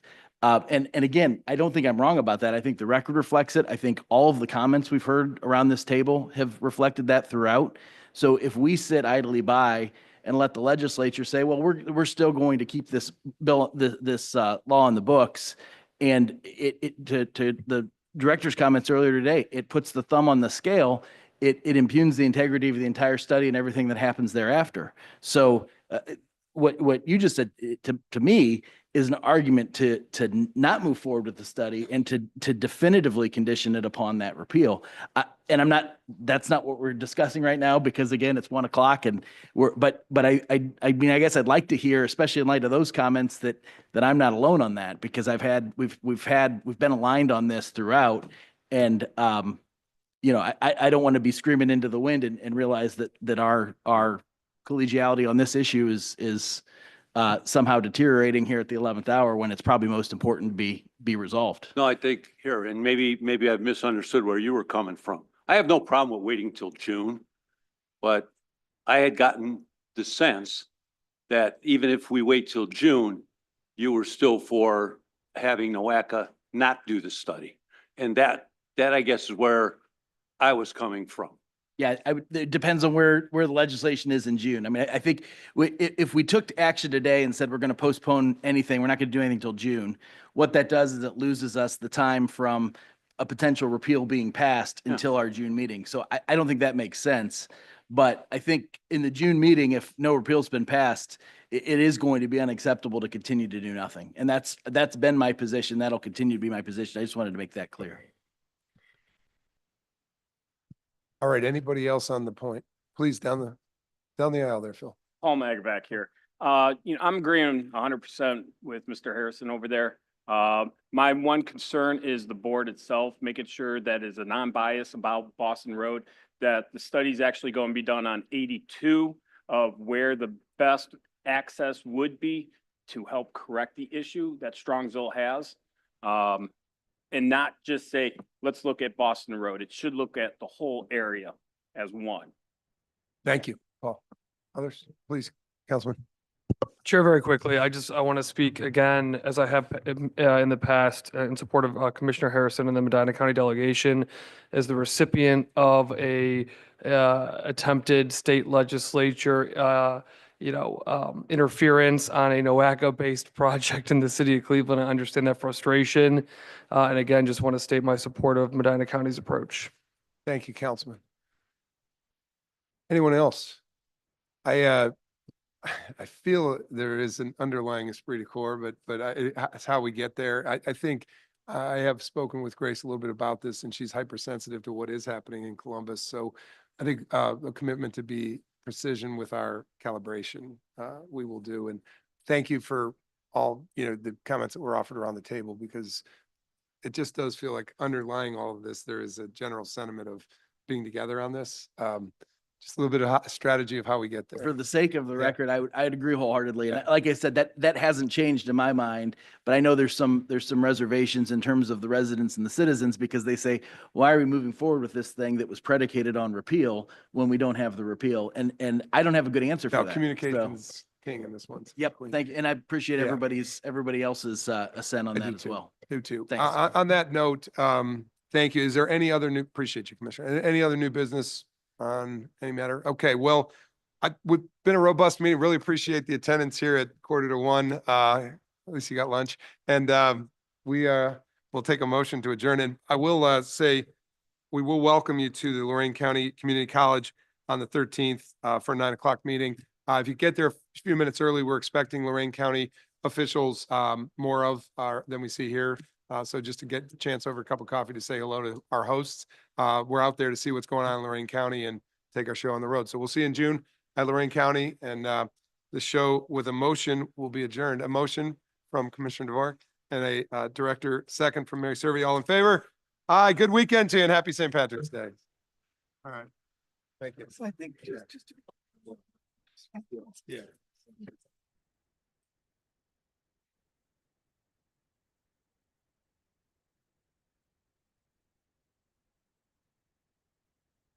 Okay, thank you. Good stuff. Commissioner, how are you? Good, how are you? Sorry Steve. that, you know, No, you're fine. dropping off kids. Coming in supporting from, me. believe me, I know that. drill a We're an lot. hour away, right? We're- I wanted we're to in the apologize. center. I haven't been, I appreciate Yeah. I want to apologize though for those HR meetings. Yeah. Oh, no, Tuesday's that's the okay.